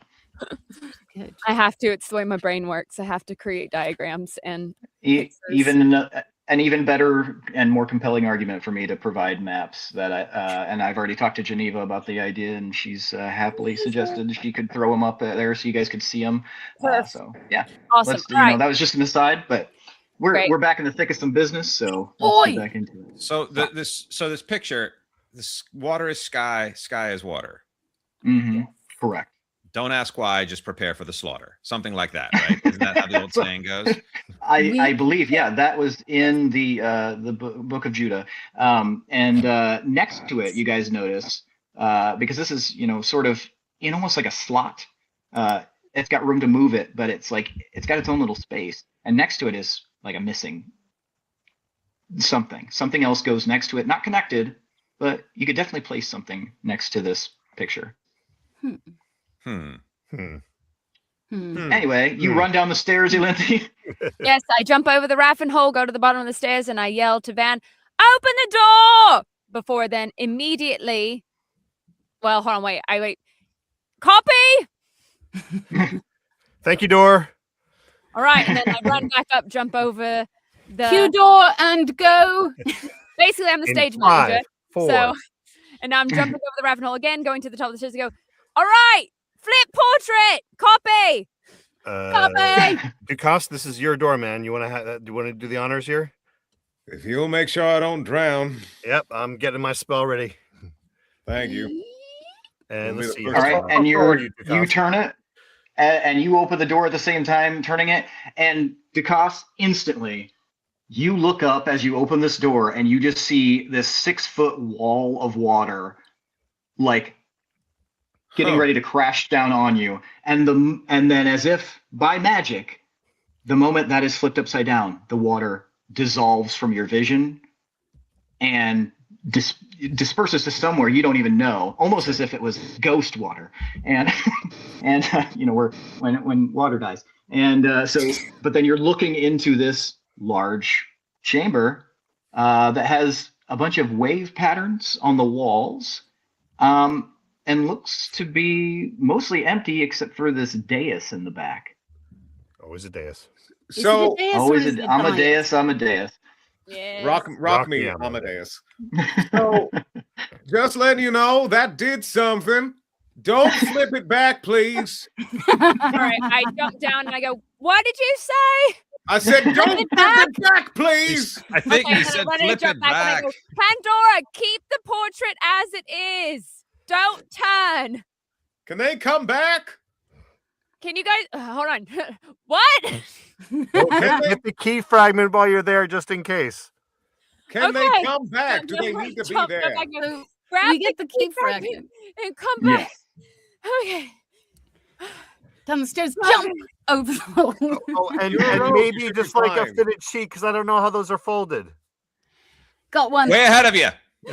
Cool. He's got it, waving it like a flag. All right, now we're back down, and I'm out of breath from running up and down the stairs. Yeah, Hey, you guys, good teamwork there, gang. And you guys all arrive in front of this door. I assume no one has gone inside yet, but you also see what Dukas saw. And from what you can tell, it is a fairly large room, and it looks as though there's, a wave pattern on the walls somehow, and a dais in the back, but it is dim in here rather than just a dark. long corridor type of room, or is it like just a large room with a dais at the end? It is almost like a receiving hall of some kind. Like it is more rectangular than square, and then at the end there is a dais that is you're not sure. It seems like maybe there's some kind of throne or a chair or something dark, in the back dark there. in there. It's dim. There is, you can tell, some what is colloquially known as mage light, which are these hovering magical, just like illuminations, kind of dotted throughout, but they don't offer a lot of illumination. So you're basically like walking through the back hallway to the bathroom at a nightclub. Just this like bluish dim light hovering above you. Nice. now, this is my first time going into one of these topsy-turvy rooms in this house of horrors here, but if I may ask to the more experienced, how many times does some form of monster butler or giant singing talking plant just attack when you enter these rooms? 100%. Pretty much 100% all of the the time. time. Yeah, every Yeah. single time. Oh, joy. Every single Place time. is. Yeah, Pretty without much, fail. Every Yeah. single time. Yeah, that's how we roll. Pretty much, Yep. And this is as far as any of you have gotten in this room so far. And so you don't truly know what to expect in this scenario. Well, We enter.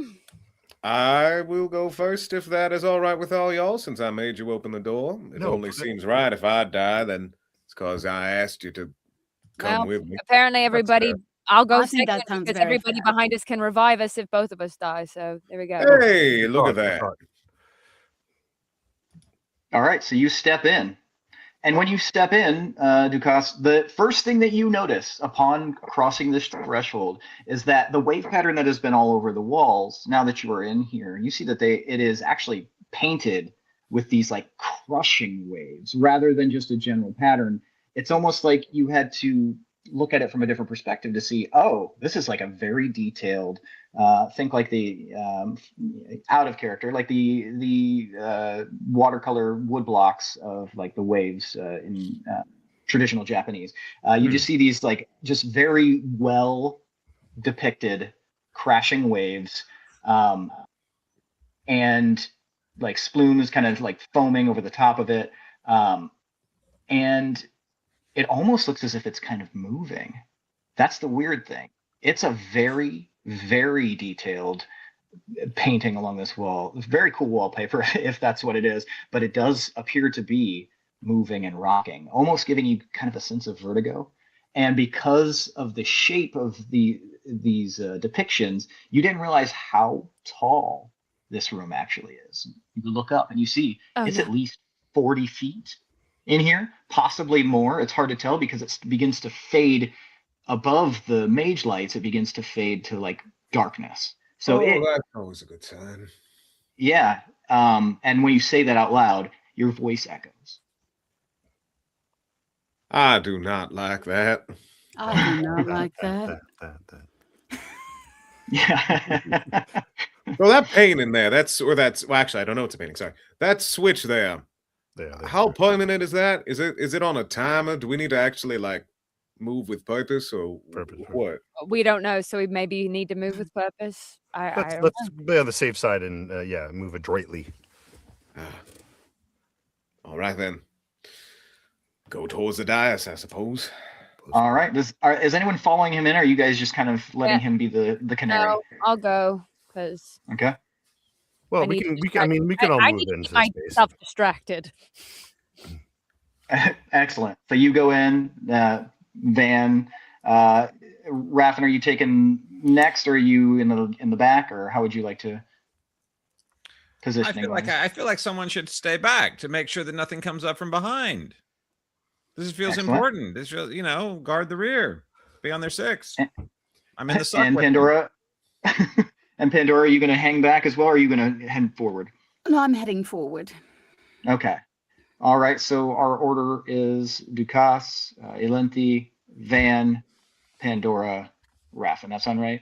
As you guys approach this room or move through this room toward the dais. And yeah, the rest of you all see these, these crushing waves that kind of appear to be moving and kind of messing with your perception a little bit.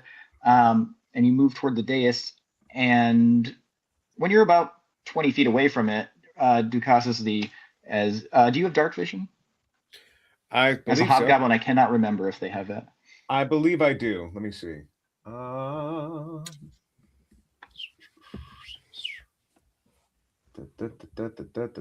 Sorry. Give me a second. Yes, I do believe so. Yes. Excellent. Okay, so instead of 20 feet away, as you get essentially like 30 feet away, you don't even need a perception check, but you see that what assumed was like a throne is like this sort of like giant crumpled thing of paper. It's odd. It's like a kind of a gray colored paper. And it's just this like this big mass of paper that seems to be crumpled up. But it also seems to be kind of like sticky. Mm. And as you get closer, or maybe you stop there, but regardless, you can now see it with detail that it is move. Detail. What is it? That was sorry, I'm on my phone. It was a phone call. It's good. I'm going to go on Do Not Disturb. So I apologize for scaring everyone once again. That's what It literally was you see cook. My God. You're waking Have up fun with that. figuring that one out, idiots. Oh, God. It just called for another drink and backstory session. But yeah, so you see it starting to quiver. Elenthi, you are close enough, and you are Elven. You can also see the quiver here. Now, importantly, Raffin, I need you to give me a perception check. Okay.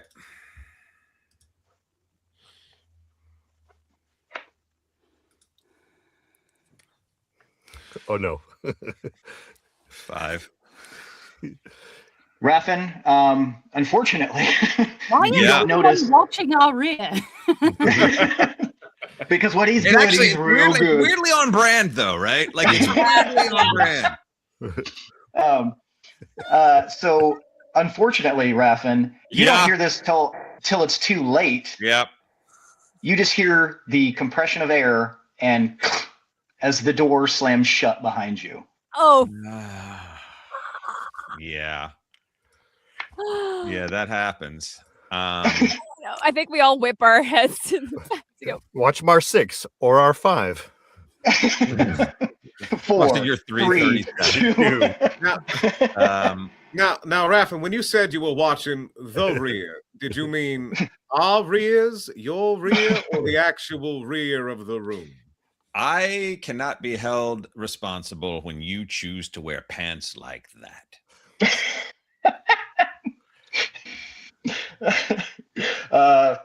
And as he says that, that little bit of glibness kind of sent your way. Suddenly, that crumpled piece of paper begins to rattle and shake and transform, and it becomes a large paper mache bird. It is a juggernaut of sticky paper, and you don't know how, but it looks both impossibly flammable, but also very, very sturdy. It looks as though it is occupying 2 different modes of reality at once. It opens its mouth again and lets out that same sound, and it's got a very sharp beak. It is roughly 12 feet tall, and it begins to flap. It's wings. It's paper mache wings. And you get the strong impression, especially you, Dukas, who is very close to this, I'm sorry, relatively. I got a package. It's like they keep ringing my door. I'm so sorry. Oh, Excellent. sure. You guys want to take a 2-minute break or something if anybody needs a drink I of actually water? have a question Yes, now that please. Yeah. based on what you're just describing, because I've been sort of like thinking and looking through things. You know better than I.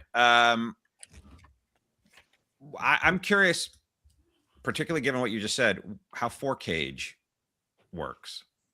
I think I understand how 4-cage works. Let me see here. But Well, you want a 4-cage before you get to the main thing. That's what I understand. The main cage. sure, Some good 4-cage leads up to the. leads up to the primary cage. Yeah. Oh, sorry. Similar with forecastle. Force cage? Is that the one? Sorry, yes, force cage. Yes, Oh. yes. Yeah. No, it's so weird because it's one word, and I would have absolutely, looking at this just now, I said to myself, for keckage. Okay. Yeah, but force cage. Yeah, force cage. So let's see here.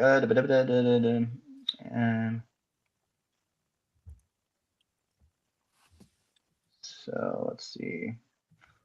I can look this up and let you know because it's actually got quite a large description to it. Exactly. While everybody's doing this, I'll look that up. I'm gonna use the bathroom real fast, and we can get back into it in like 2 minutes. Great. I'm just drawing a phoenix Okay. because that's You know how where your my leadership uniform is? Yes, it should be where I thought it is. Yeah, I think it's up there, upstairs. And then come right back and we'll go over stuff, okay? Huh? Come right back and we'll go over stuff. Yeah. I've returned. Sorry. It's okay. We're taking a quick little break. I forgot Oh, to make amazing. Oh, man. Yeah, that was bad timing. It was a lot of packages. Sorry. It's fine. That's what she said. Yeah, well, I was waiting for it. Always. it's all still like new moving stuff, like Yeah, new yeah, wallpaper and sconces and all that stuff. Oh, you're getting squances. Yes, It's a we fancy have- place with scones. Where'd you we get have- your wallpaper from? You up in Harlem, you got some sconces now. You get it. I don't know where she got the wallpaper from because it's one of those things that I'm like, I just trust the process and I trust my wife, and it has helped me for the last 10 years. So Well done there. there we go. Yep. But we are moving ahead and having most of our everything done, hopefully by the end of the month, Nice. which means it'll take another 2. So At least. Obviously. what can you do? Obviously. We just put new wallpaper in our downstairs bathroom and it's all vintage tattoo designs. Oh, I like that. It's so cute. Very cool. Yeah. this We I will got- say that wallpapering is not fun.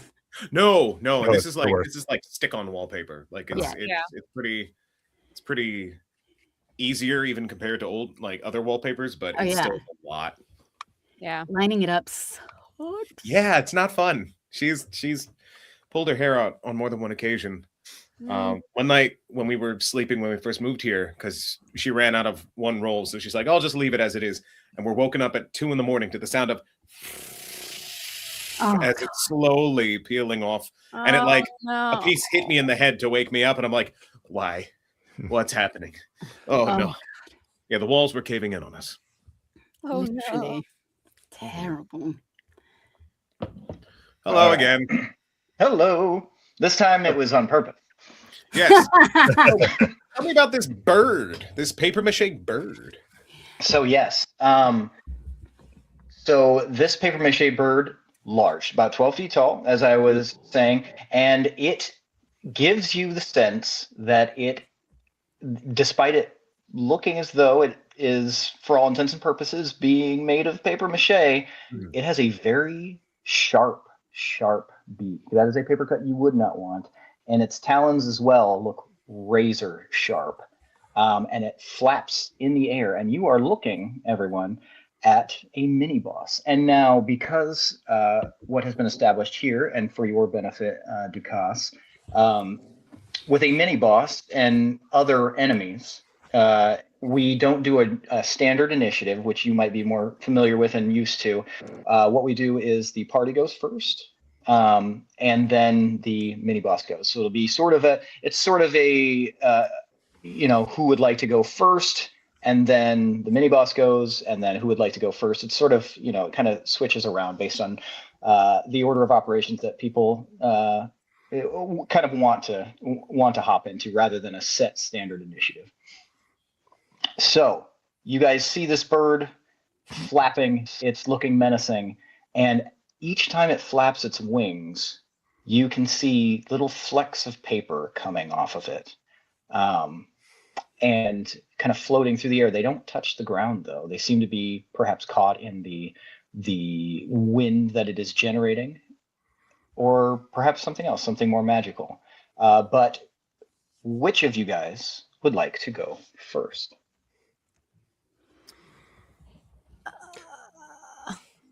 I'll do it. Raffin, all right. You locked us in here. I'm just saying. Yeah, no. Yeah. No. Accountability. So, and to answer your question from earlier, Yes. You can create a cage, Yep. and it wouldn't allow any spells in it or Yep. from it while it is encased in there. And interestingly, they must make a charisma saving throw, and they are allowed to do that each round. But if they fail it, they are imprisoned in the cage for the remainder of that turn. So no spells of that creature, or no spells at all can go through the cage. in or out, it is complete. It is basically in a box that it cannot. So it wouldn't be able to be attacked, but it would be able to. But no longer a threat. Yeah. Right. So Yes. so it would neutralize the threat, but we would still be just basically stuck in our circumstance. Possibly. Yep. I mean, it's a bird. I have force cage. I feel like I ought to try and hem this sumbitch up. Why not? Honestly, zipping this up immediately would be very interesting. Fuck him up, Raffin. All right, so you're going to cast Force Cage? Yeah.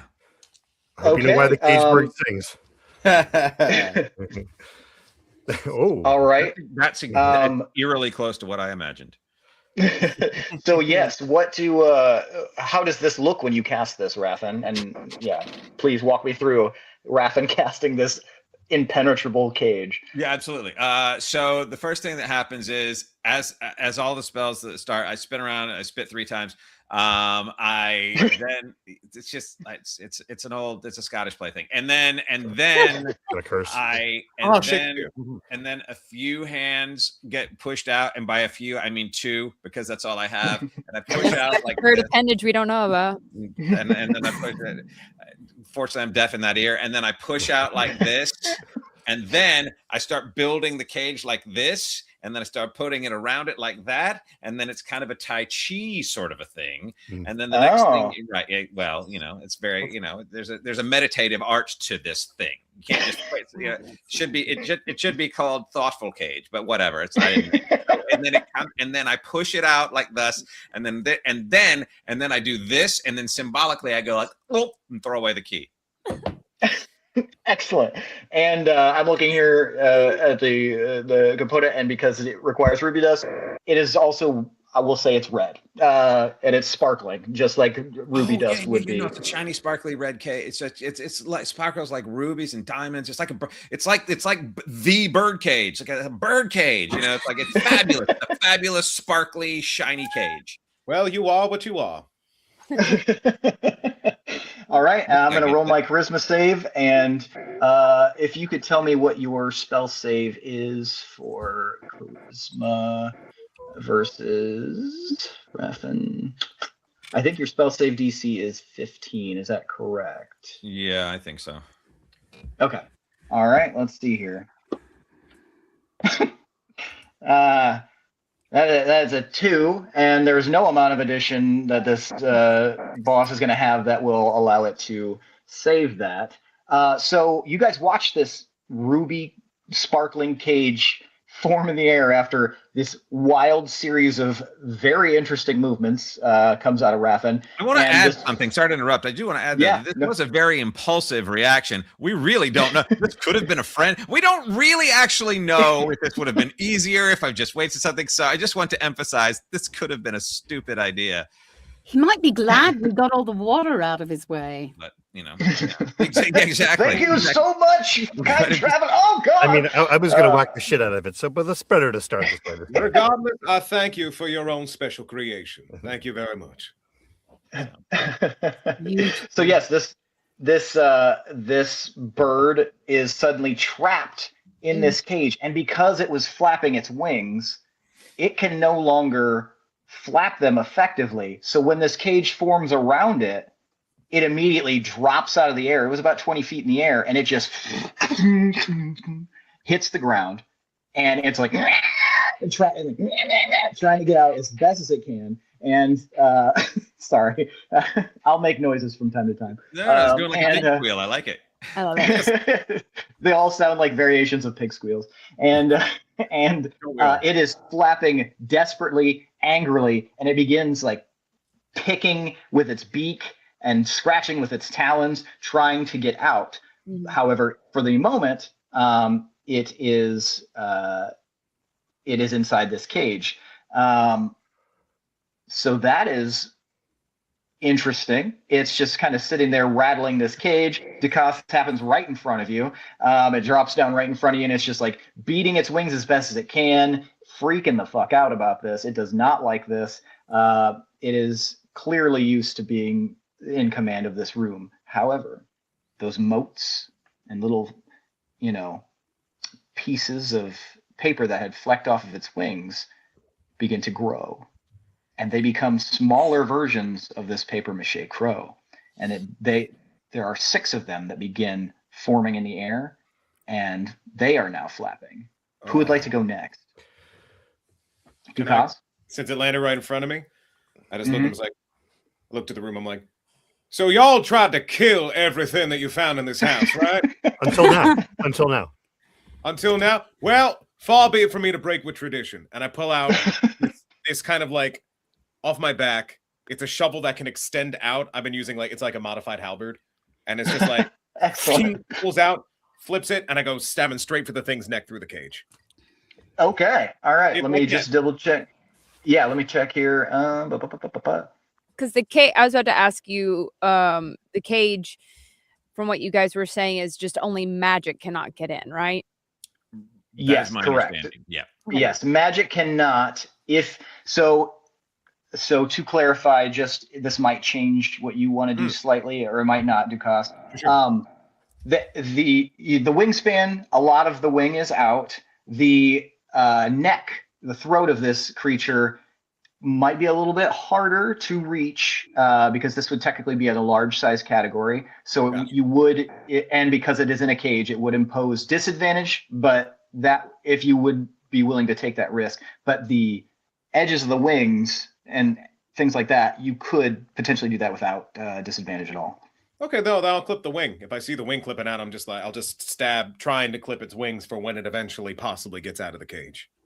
Absolutely. And because it is, well, I guess this wouldn't be incapacitation, but this would be sort of a, we'll consider this, it is immobile. Okay, excellent.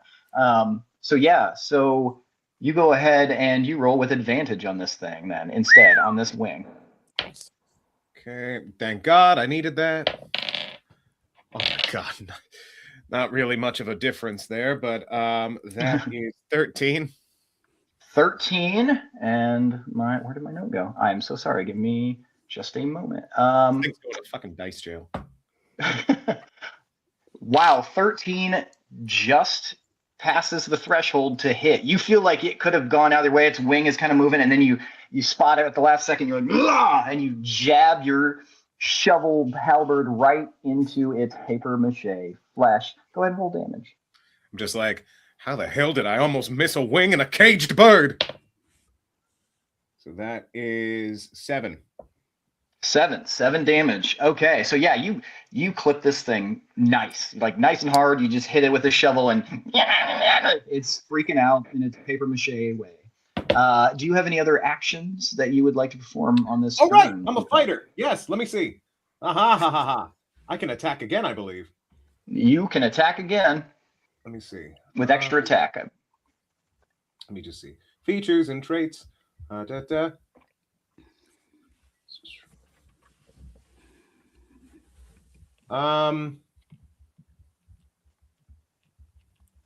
yeah, I can attack 3 times. So I'm gonna just keep going again.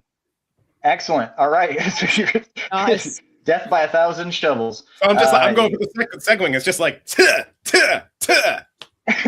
All right, go ahead and roll to attack there with advantage. All right. That is a unnatural 20 for the second attack. So a dirty 20 there. Dirty, stinky 20. And thank God for advantage, because that last one was a 1.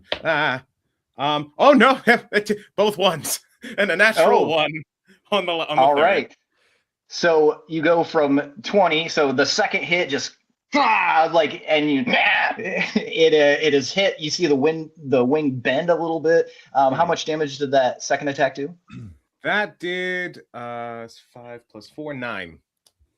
9. Okay, excellent. 9 damage. All right. Now, with a natural 1 with a weapon, I would like you to roll a d6, Dukas. Yep. Also a 1. Okay. That is the one thing on the dice of a d6 roll in confirming this that could have consequences. So as you go, you hit the second time and you go for the third one, and there is just something. It's like still sticky. This wet paper, recently wet, and as you pull back for that, third attack, your weapon is yanked out of your hands for a moment as it sticks to the wing. It's being flapped around, and then it gets tossed right in front of you, and it will require you to then pick it up on your next turn, and we will have to move on to the next turn. So while you did do some damage, you did lose your shovel for just a moment, and it was very cool, and then it was very less than cool. Balance, checks and balances, baby. As all things should be. All right, who would like to go next? I have a quick question. These Yes. little bird bits that have broken off and are flying around the room now, are they trying to attack us? Are they dangerous, or are they just kind of like, the fuck? I will say that it is highly likely that they will attempt to attack you on their turn. Okay. They look a little pissed off that they're, the creature they came from is trapped and angry. Mm. I'll go next if that's possible. How about it? Yeah, absolutely. I believe, if I am not mistaken, that I have a spell called Ice Storm, which I know won't affect the big guy, but it might knock out the little guys. Okay, let's see here. Ice Storm. Do I have that? Sleet Storm. I have Sleet Storm. Yep. Yeah, you guys are pulling out some of the deep cut. I appreciate it. I like it, but it's like forcing me to remember some of these like non-standard spells. I really like that.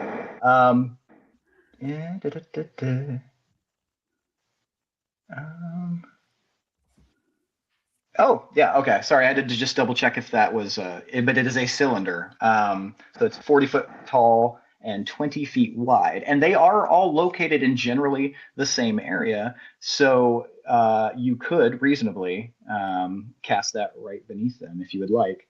And based on the size of this room, Dukas might be in the closest to the radius, but if he has movement still, since he didn't move in his turn, so we could reasonably say that he could move up slightly out of the way if that was the case. So I'm not going to hit my guys. No. All right. We will say that, especially without a map, we will say that he's able to move out of the way. All right. Excellent. Yes, I'd like to cast that. Okay, so so Pandora, you cast Sleet Storm, and would you just tell me how that looks when you cast that? I love the visual cinematic look of a spell being cast. I love it. Okay, so there's one of these moments like that, like it's flash dance, right? But instead of water, we have like raining sleet coming out of nowhere. And Excellent. it's sparkling, lots of glitter, lots of flash kind of moments, disco. Yeah. I just let it. Excellent. So yeah, it's one real forceful movement and just like gorgeous summoning of Sleet Storm. And so yeah, you form this cylinder. Are you going to center it right beneath these creatures? Because they are 20 feet in the air, and this can go up 40 foot tall. So they will be starting their turn in this cylinder. All right. Fuckers! And I say that while I go. Excellent. And this is a concentration spell, just so that you know, or so that you remember. Excellent. Okay, so they have this cast, the cylinder. All 6 of them are within it now. Is at the end of your turn, Pandora? I think so. I don't know if I have extra goes. If you have a bonus action, you could possibly do something like that, or you can move if you would like. You have movement of I think 30 feet. Yeah, I'll move. I'll be like, if you will, whoever's next. Excellent. So Van or Ylinthi, which do you want to have at it? You get work off some of that I kind of hellbound caught up anxiety. Here is my thought, and I want to know if it's feasible. I have things like a tinderbox, and I kind of want to, like, if it's possible, either wrap like rope around my arrow and like set it on fire and shoot it into the cage is my like thought process. I want to set the fucking thing on fire. Hell I'm yeah. angry. Hell yeah. Okay. So either that, or either that, or I would ask the party, does anybody have a torch?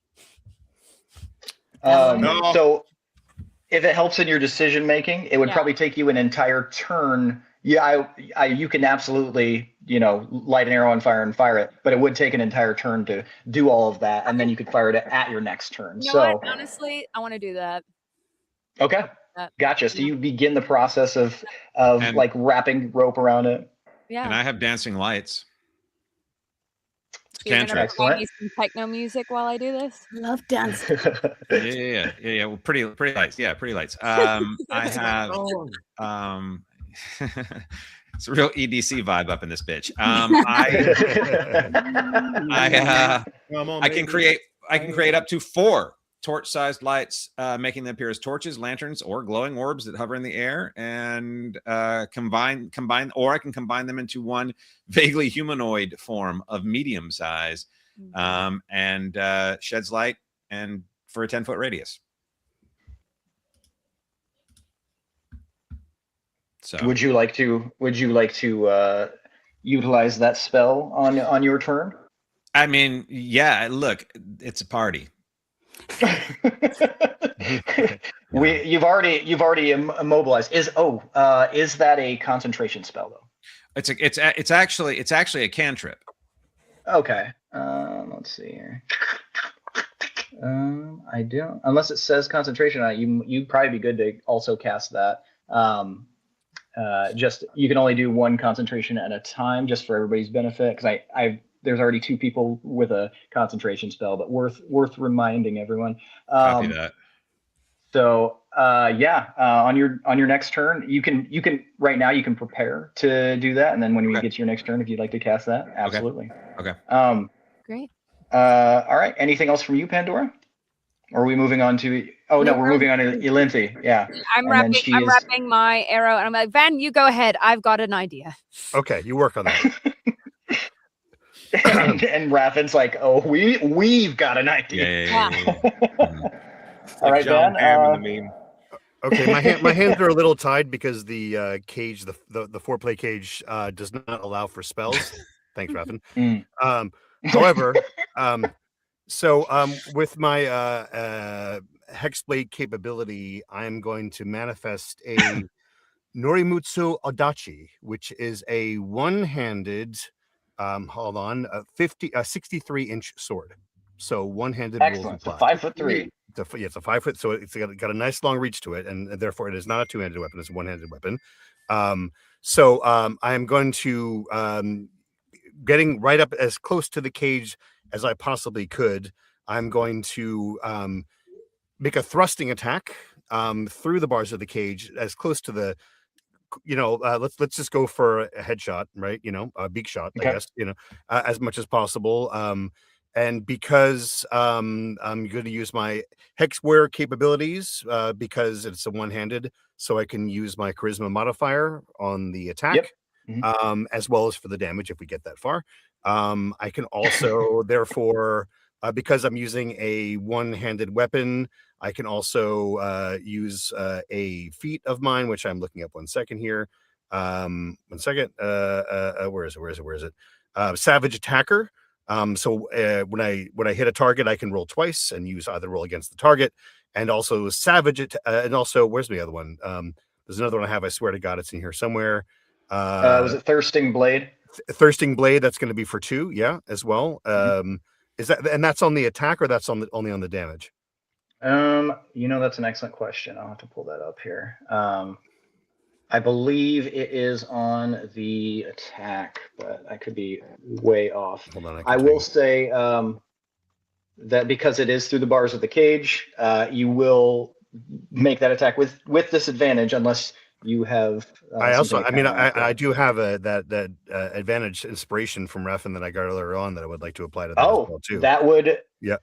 Oh, excellent. Okay. All right. So, and then I gave somebody inspiration. You gave it for my drawing last week, so okay. So you also have that, and Raffin has inspiration for this session as well. Yeah.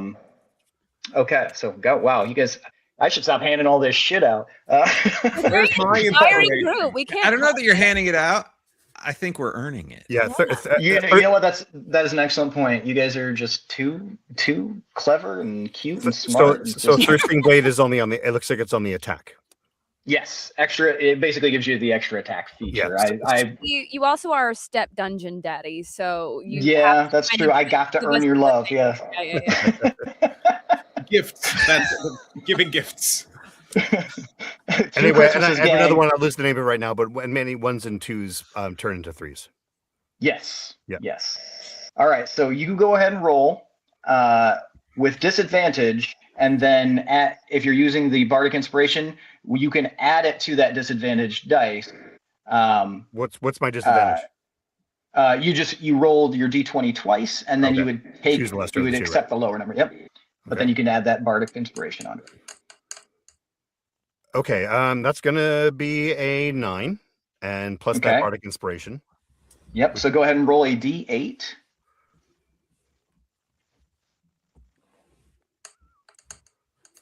That is a 3. Okay, so you're sitting at 12. You have once again. But I have a charisma modifier to add on to that. Oh, okay. Go ahead. Which is 5. Okay, so you are sitting pretty. Okay, yeah. Despite the fact that you're like, fucking get it through here, whatever, you jam it in here and you connect with this paper mache. Yes. Very charismatic. You look smooth as hell, bro. I couldn't have my one hand kind of like trying to like. Yeah, just flick. Stop moving, you son of a bitch. And you get him. Okay. All right, so we're on the attack. Roll damage for me. So that's going to be so many conditions here. It's going to be 2 of them. Thirsting Blades is I'm going to be, any 1s or 2s become 3. I can choose between my higher levels of both of them. So, what am I rolling? Basically, give yourself advantage. Yep. Yeah. What is your weapon? Is that on Akachi?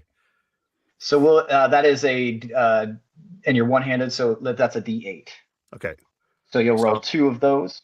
Yeah. And choose the higher one, and then reroll any 1s or 2s. The higher one is a 6, and that's Excellent. also the charisma modifier on it, so that's 11. But I'm going to do it 11, again yep. and see what happens there. 2d8s. Okay, so that previous one stands. Excellent. All right. So what was the total there? 11 then. 11 for that one. Okay, go ahead and roll your second attack. Now I have another set. Yes, another set of d8s. 7 plus 5, so 12. Let me see if I beat that.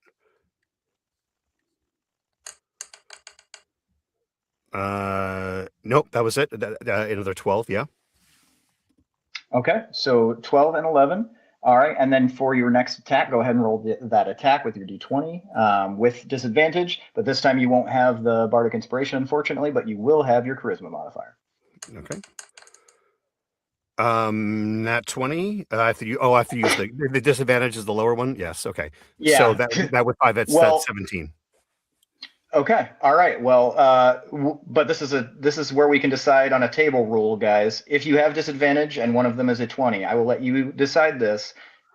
If you roll a 20, do you want it to still count as a crit even if you have disadvantage? The only thing I would say keep in mind is whatever for as above, so below. So if you guys can do it, that also means the enemies can do it.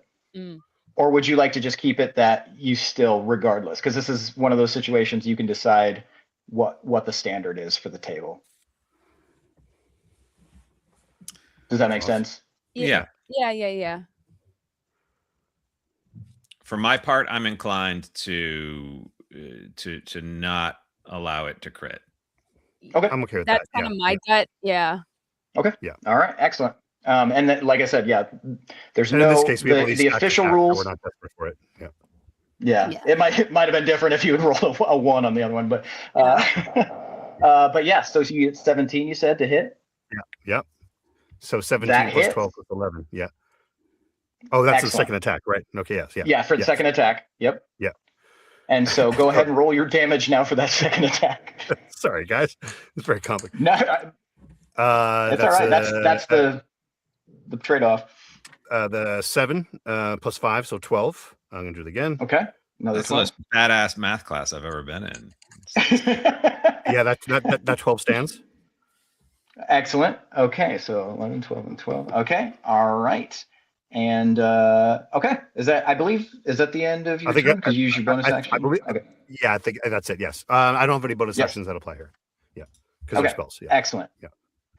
All right. So you guys watched as, in a feat of craziness, what looked, both times as though it wasn't going to go through. Somehow he threaded that needle, and Van was able to jam his blade in there and just kind of wiggle it around enough to get this bird freaking out. And in the case of visually seeing things, that looked like it did quite a bit of damage to this creature. So it's not on its last leg or anything, but it was feeling the hurt there.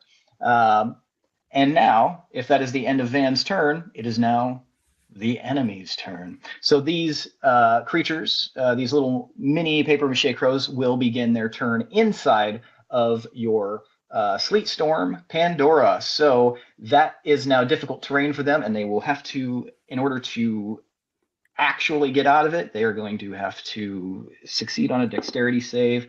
I'm going to roll them as a group. And while they do have high dexterity, there is literally no way that they saved on this. So they are stuck inside, for the moment, inside of this sleet storm, because it is very difficult for them to break out of this. This is an excellent fight. All right. So that is the end of their turn for the moment. The bird is going to attempt to break out of the cage with a charisma save. And your spell save DC is a 15. Is that correct, Raffin? Yeah, that's right. Okay. It does save. So when you, the second time, so it spent a round inside of this cage getting the hurt put on it. And this time it breaks out of the cage. But because of the fact that it took its entire action to do that, it is still technically on the ground. And that is the end of its turn because it spent everything it had trying to break that cage. Lame paper mache duck. Exactly. The cage sort of dissolves into this ruby mist. And on the plus side, now you don't have to worry about a concentration spell until you cast your next one. Nice. And the other plus side, plus, it's you guys' turn again. So who would like to go next? All right, Got a spare Dukas. shovel, Dukas? Yeah, Dukas. I'll go. I right. got an action surge, so I can actually. I know you said I got to spend, so I'll spend one of them. Going back. Excellent. For flavor, I imagine as I was reaching it before, since I was so close to the sleet storm, it kicks in right as I was trying to get it. So I'm like, God damn it! That's it. Yeah. Retroactively. It's like new team, right? New team, got it. So then I go back and get it, and now on my second one, I'm charging in, and I'm just going straight. I'm going like for neck. Excellent. Go ahead and roll your attacks, Dukas. Alrighty.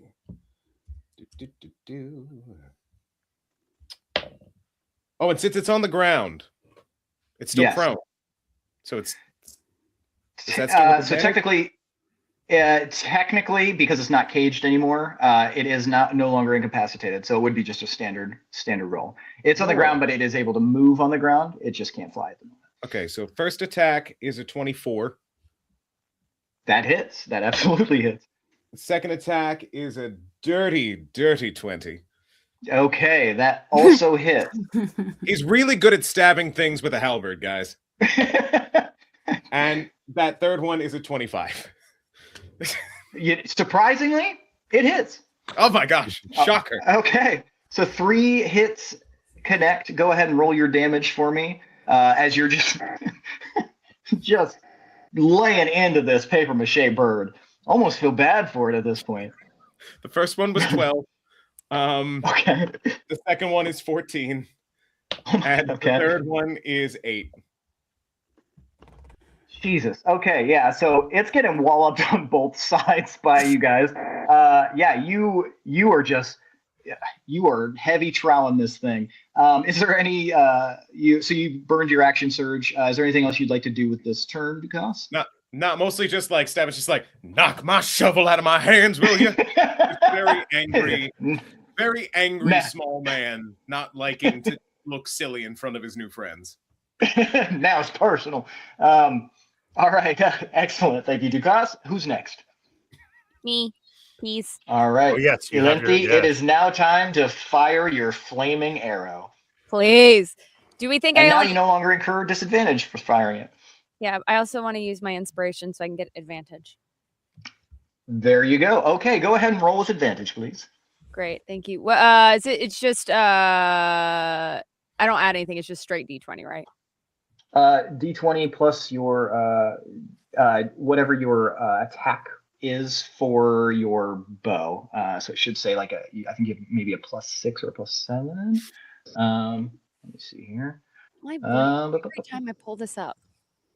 It looks like it's not equipped. So that's why, because that one. Using a short bow, right? Yeah. Let's see. Why do I suck? Oh, I can't actually add it. Sorry. So if you go into your inventory and just click the square. Yeah, I did. Yeah. Okay. Does it say what your hit DC is? It is giving me like proficient. It's giving me the damage, but it's not giving me anything as far as that goes. Yes. So your hit is +6. So if you switch from inventory over to actions, it'll show you what that is now. Probably, you know what? That would probably be good. There we go, honey. And also, no, we're good. Okay, sorry. And you said so yeah, +6. Roll twice. Yes, you will roll twice and take the bigger number. I'm going to definitely take that bigger number because that is a natural 20 +6. Oh, 6. Yeah. Oh my goodness! With a flaming arrow. Legolas in this shit. Okay, so we're doing roll the damage and double it, correct, for our crits. So when you do this, because you were adding flame to it, you're going to add an additional D4 to your attack. So you'll roll 1d6 and then +3 and then add a D4, and then we're going to double whatever that is. Okay. That was a 6 on the D6 +3, So that's So 9. 9. Then I rolled a 2 on the 4. Okay, so 11 times 2, 22. 22. So 22 flame damage. So not only does that do double damage, but because this is a paper mache crow, this is going to do more damage than it would have if you had just shot like Van. So you fire this arrow, this flaming arrow, just you watch the flame kind of flicker at the end, pierces right into this paper mache bird, and it screeches out like a pig, and and it you can see a little flutter of flame inside of it. And we're going to do something I don't know if you guys have done yet, but I'm going to have you choose high or low, Ilianthi, and I'm going to flip this coin. Oh, frick. Gut says high. It's high. So what that means now is that because it is concentrating on the flame that has apparently ignited on it, everyone that attacks this creature is going to have advantage for at least an entire round. So great work, Ilianthi. Is that the end of your turn? Bonus actions. I don't think anything would really. Yeah, unless I wanted to do steady aim for my next attack. Oh yeah, but and you could also do that next round as well. Yeah, no, I think I'm good. I think that's excellent. It. I think I did enough right. damage. Yeah, you did a decent amount of damage, so good work. So now this thing is not only pissed off, it's just gotten out of imprisonment. Its wings are all fucked because some dude was hitting him with a shovel. It's been stabbed, and then it got shoveled again, and now it's flaming, and its bird friends are stuck in ice. So you guys are hurting this thing in a multifaceted way. It's psychological damage as well. Emotional damage. No good, very bad. Yeah, terrible, horrible. All right, who's next? I'll go. Because now that's out of the cage, Van. I can use spells, right? Yeah. Yes, you sure can. Yes. All right. So I'm going to hit it with a Shadow Blade, which still doing the we're blending Pact Blade and Shadow Blade, so using the same weird longsword that I had before. And I have signed off on that for anyone watching who's like, wait a minute, that's not the way that works. Yeah, it's absolutely. I'm imbuing it with solidified gloom. So that's so and again the Pact Warrior stuff applies. I still get to add my charisma modifier to the attack and to the damage as well as Thirsting Blades if we get that far. Okay, excellent. All right, I'm rolling on the attack. Mm-hmm. That is a 1, so it's a 6. However, so that's that.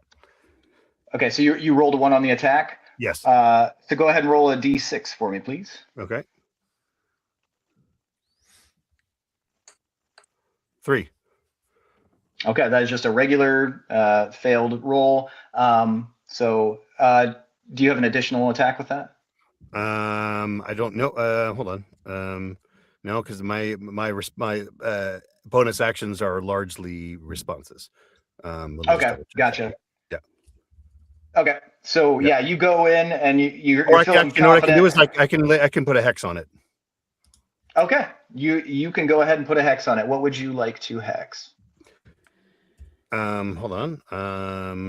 I think you choose a stat here, unless I'm thinking of the wrong thing. No, it just says I deal an extra 1d6 necrotic damage whenever I hit it with an attack roll.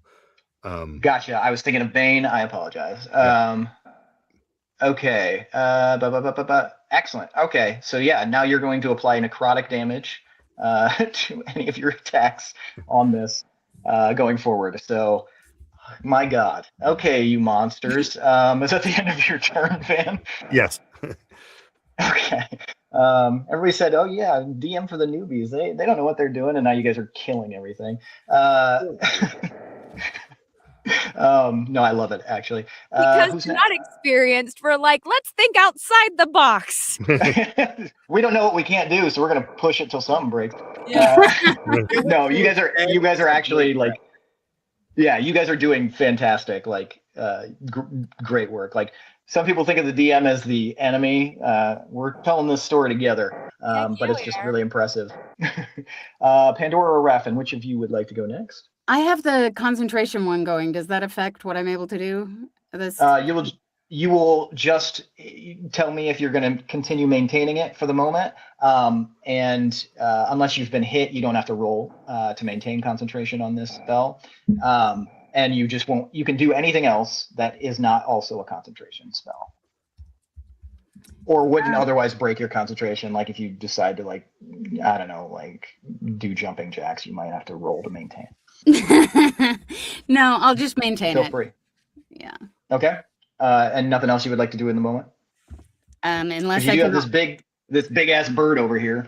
Could I hit it with a ray of frost? Let's see, Ray of Frost. I think you probably can, because I don't believe that is a concentration spell at all. So yeah, you absolutely could. Yes. So while holding this one, maintaining your concentration. Concentration. And go ahead and cast Ray of Frost if you would like. And is that an attack? Yes. Okay. Excellent. It's your ranged spell attack with a d20 is what you would roll. So under your So if you look at your spell attack on spells, so you will add a +6. So 9 + 6 to hit. So you are looking at 15, and 15 is a hit. So you hit this thing with Ray of Frost as well. So if you would go ahead and roll the damage. What do I roll for damage? So with your Ray of Frost, that is 2d8. Yes, 2d8. And what does it look like when you cast Ray of Frost, by the way? I'm sensing a theme with your spells. I think Ray of Frost was the Spider-Man. Oh yeah, glitter, and still glitter. Lots of glitter. Lots of glitter hits this creature, and then you notice something, Pandora.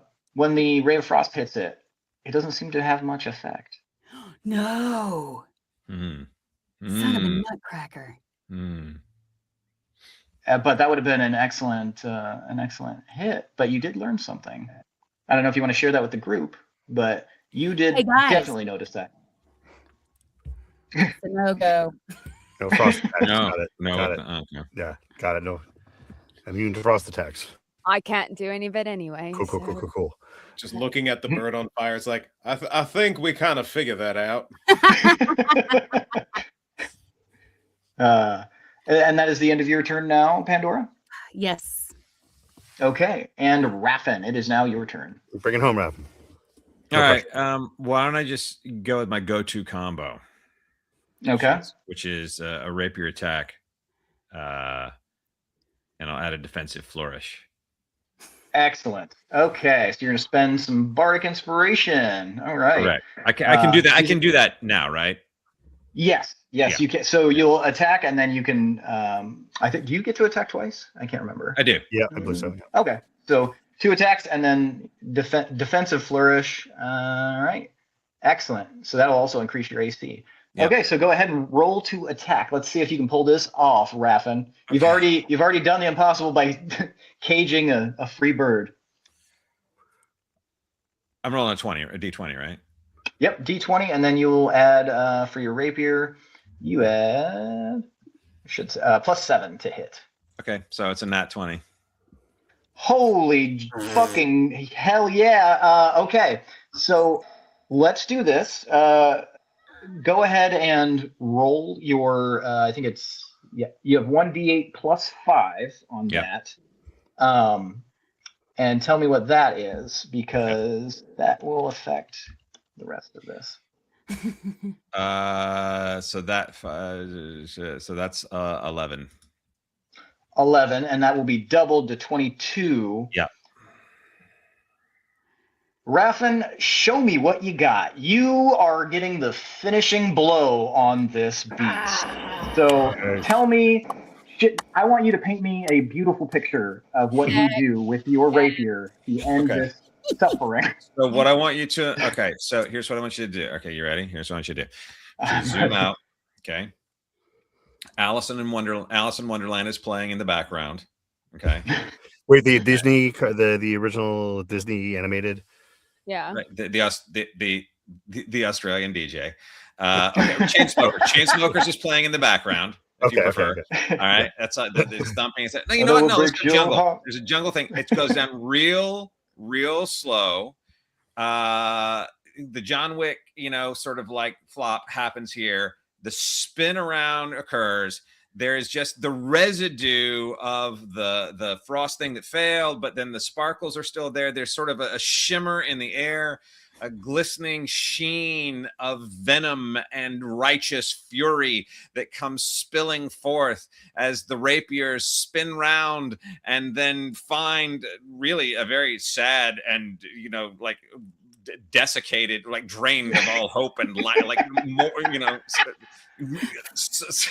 morally desiccated, like laying on the ground without any bit of like no ebullience at all. There's really a sadness to this because at the last moment when I look down and I see what I'm attacking and taking out completely, everything just sort of collapses, and with great pity I look at it and I say, good night, sweet bird prince, and then just run it through.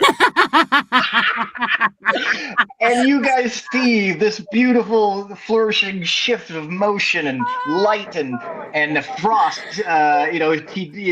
perhaps taking advantage of that spell that didn't take purchase. He runs it through almost as if he's putting it out of its misery, and the thing shudders and it begins falling in strips. And those strips float away into the air and disperse, and leaving in its place what drops to the ground, ding, ding, a piece of a key. Dang, yeah. And you realize, holding concentration, will say that you are very in tune, Pandora, with your concentration spell. You realize that once that bird is down, the others also disperse. So you've essentially wiped out this room's major enemy. However, you have also found a piece of your key. And that makes you guys realize that the room suddenly gets a little bit brighter now that the enemy is gone. And I would like you, since we're getting close here, I would just like everybody to give me a general perception check, please.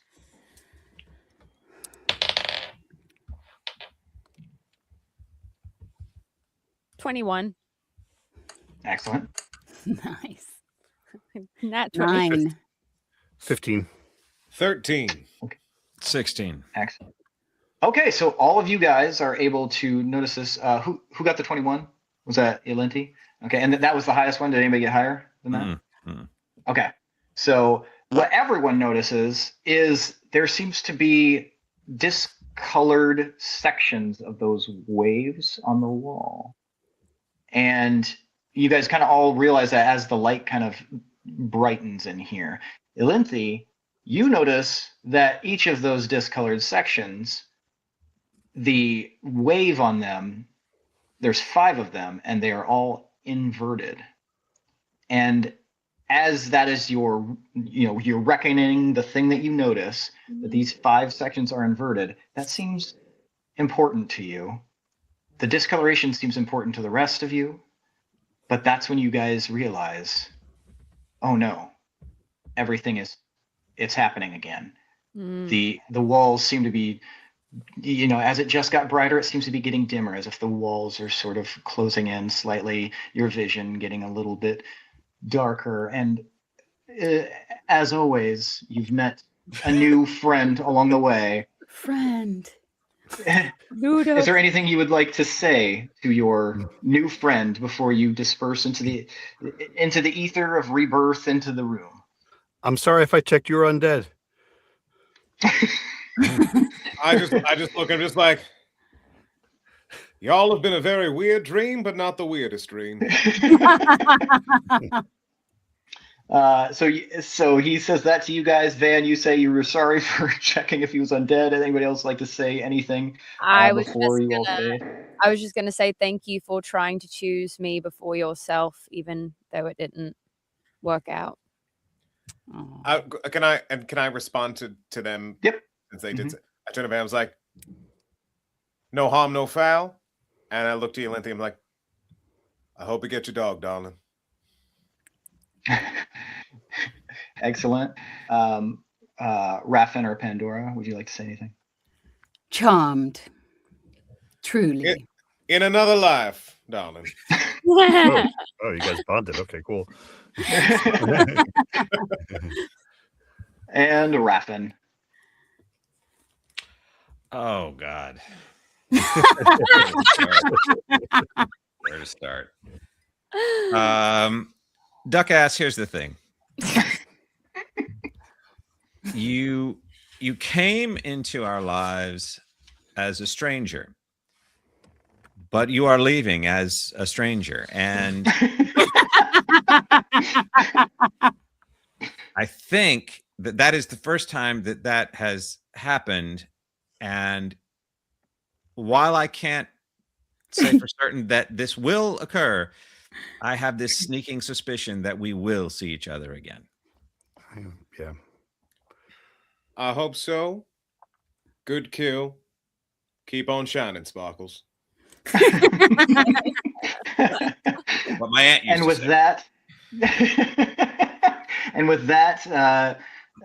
the cast begins to fade away, and you guys all feel yourselves being drawn into this forever void. And the last thing you hear before total blackness takes you, you, stay here. And that's where we're going to end for the night. That was so much fun. Good. Oh, that was fun. I love that. God. Yeah, excellent work, guys. You guys whooped the hell out of that bird. Yes, we did. Yeah, we did. And I might was be an Eagles fan. Kill the bird. Yeah, excellent work. Yeah, that was great. And yeah, thank you so much, Daniel, for joining us. Daniel Wisniewski, everybody. Fabulous work. This is fun. And do this forever. yeah, D&D be fucking hell, yeah, man. Daniel, if you'd like, would you like to, tell people watching or where they can find you, who you are, if they may not know? Sure, yeah. Hi to those who are not inclined. I'm Daniel Wisniewski. You can find me on Instagram and now TikTok at Dan the Voice Man. Well, Dan the Voice Man 1 on TikTok. I was a little late to that party. But I'm a narrator. I've done over 300 titles, 1% Lifesteal, Mage Tank, Quest Academy, Stubborn Skill Grinder, all that jazz. Founders Edition just came out. Give it a listen. It's great.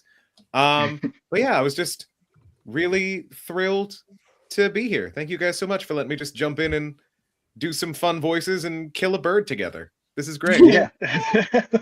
This would have been around Fantastic. Thanksgiving when we killed the bird. We could have made it a whole Thanksgiving episode. Carving up that turkey. I would have made it a paper mache turkey. Yeah. You might all be getting crocheted birds if I have my Oh way. my God, yes! Please. My wife is great at To crochet. commemorate. Actually, I don't need a bird. Can I get Dana? Please and thank you. He just shows up with a mastiff. This is your problem now. Thank you, Daniel. Really appreciate it. You did an excellent job. Thank you so much. Let's go ahead. Jonathan, you want to start this off with the usual cast? No. Okay. Neil. Nice. Neil, go right for it. Nah. Jessica. I feel like I have to say no. Zora. Sure. I'm usually last. Zora was always alphabetical order has never been my friend. You can find me on Instagram. Yeah, right. You can find me on Instagram at Zora Johnson. I do not do the TikTok because it scares the bejesus right out of me. You should look for Battle Trucker. Demon Queen wants to paint. Raven's Daggers. What is the whole title? Evil Antagonist is the short part of the title. I can't remember the whole thing at the moment. And yeah, and coming up soon, I have the Dragon Has Some Complaints by John Wiswell, which will be coming out this summer. Good. And I'll see you guys at Lit RPG Con. Yeah, hell yeah, you will. And we're gonna do it up. July 10th through 12th. Yes, if you haven't bought your tickets Denver, yet, Colorado. Yeah. Get them while gas prices are high. The Holiday Inn down the street still has rooms. It's very nice. Yes. I'm staying there. Me too. Well, now they're not going to. Oh, new rooms right. Thanks, Geneva. I know, I just saw 50 new rooms were added, yes, to the block. Great. Yeah, speaking of Geneva, thank you so much, Geneva. Geneva Agnos, everybody, for organizing this. Wonderful job. I forgot to give you your shout out last time, and I'm going to give you 2 this time. So once again, thank you, Geneva. You are lovely. Our Lord and Savior, Geneva Agnos. Woohoo! Jessica, Neil, and Jonathan, anybody want to give your outros? Okay. Sure. Hi, I'm Jessica Threet. I am on all of social media platforms at Jessica D. Threet, and my website is even jessicad3.com. Check out a bunch of new titles that just came out. I'm on a lot of the episodes of the audio immersion tunnel of Dungeon Crawler Carl, which I will be cosplaying as one of my characters at Lit RPG Con with, which I'm really excited about. I am working on currently the Years of the Apocalypse with Aethon Books, Riffside with Sound Booth, Calamitous Bob with Sound Booth. Oh gosh, so many Lit RPG things that I feel so proud to be a part of. But I've done over 500 books, so if I listed all those titles, we would be here until next week. So thank you guys so much for having me. What's Dungeon Crawler Carl? I don't know. It's just this little so there's kind of little. So there's a cat, right, who owns a raptor. That seems to be my impression of what it's about. I'll go next. Neil Helligers, or Neil Helligers on most platforms, Van Helligers on the Talk That Ticks. Most recent release is Starbreaker 5 by Luke Timolenko and Harmon Cooper working together in the Mad Concoction. Actually, no, I'm sorry. That's a different one. That's just Luke Timolenko. The other one I just finished is Luke and Harmon together. Sorry. That's comes out in a few weeks. Well, I'll talk about that later. Also, if you have ever felt that between the descriptions of extroverts and introverts, if neither of those seem to fit you, a nonfiction that I'd recently called The Gift of Not Belonging talks about a third way, an otrovert, which is actually so many narrators who I talk to about this, like, oh my God, that's me, because we like to act, but behind the thing. But I would check that out by Rami Kaminsky. That just was re-released actually. Otherwise, if you happen to live or be in New York City anytime this year on the 3rd Monday of a month, come see Shakesport, which is a interactive, immersive, audience participatory Shakespeare event at a gastropub on the Upper East Side. That's like a recreated pub. The chef is also from Stratford, as we'd like to say. That's been a recent project, and it's been a lot of fun to be doing crazy audience suggestion Shakespeare in a pub. So that's Shakesport at we're in residence at Joneswood Foundry on the Upper East Side of Manhattan. Every 3rd Monday. Excellent. Every 3rd Monday of the month. We're scheduled for the whole year. The 3rd Monday. Isn't that what I said? The 3rd Monday of the month throughout the rest of the year. Yeah. Should be free. Excellent. And Jonathan? Yeah, go to my website. You can find my stuff there. It's funny. Funny story is I used to be on TikTok. I actually was on TikTok early in the pandemic. And because I used to be on a TV show with Olivia Rodrigo, I got like 150,000 followers overnight. But they were all like 12-year-old like girls. And I was like, oh, click, no, bye. delete. And that account went away. Delete. Yeah. I mean, Seth, why don't you talk about me? I did last time because you fell on a Why don't you know what? staircase. Why don't here's the thing. Here's the thing that I always talk about, but I do it every time. Why don't you talk about us? Okay, well, I am Seth McDuffie, best-selling author of Big Siki Barbarian, co-author of the wonderful and very, very clever lit RPG Meet Your Maker, Volume 3 of which is out in fall, that I co-wrote with this man right here, Jonathan McLean. So we write together, we get one big keyboard, and we stand next to each other, and we type like that scene in CSI. And we're super excited to release Volume 3. Check that out. It will be, I believe, October. I don't want to say it for sure, but it's definitely fall, October-ish. And we will be at Lit RPG Con as well. I know we've talked about it, and I'll see you guys all there, I assume. Other than that, SethMcDuffie.com, JonathanMcLean.com, Mr. J McLean on Instagram. I'm Sermy on Instagram, which is SER. You literally know more about my social media presence than I do. Thank you. I really appreciate it. Just what I do. I worked in marketing and social media for years, so I remember handles. That's what it's my thing. Also, birthday is July 2nd. But that's my wife's birthday. Oh, nice. That's the very middle of the year as well, like if you go by days. Other than that, thank you everyone for watching, and we'll see you at Lit RPG Con once again. Shout out to Geneva. And now we do the awkward wave until we shut everything down. So goodbye, everybody. Goodbye. Goodbye. Goodbye. Bye now. So long. Farewell.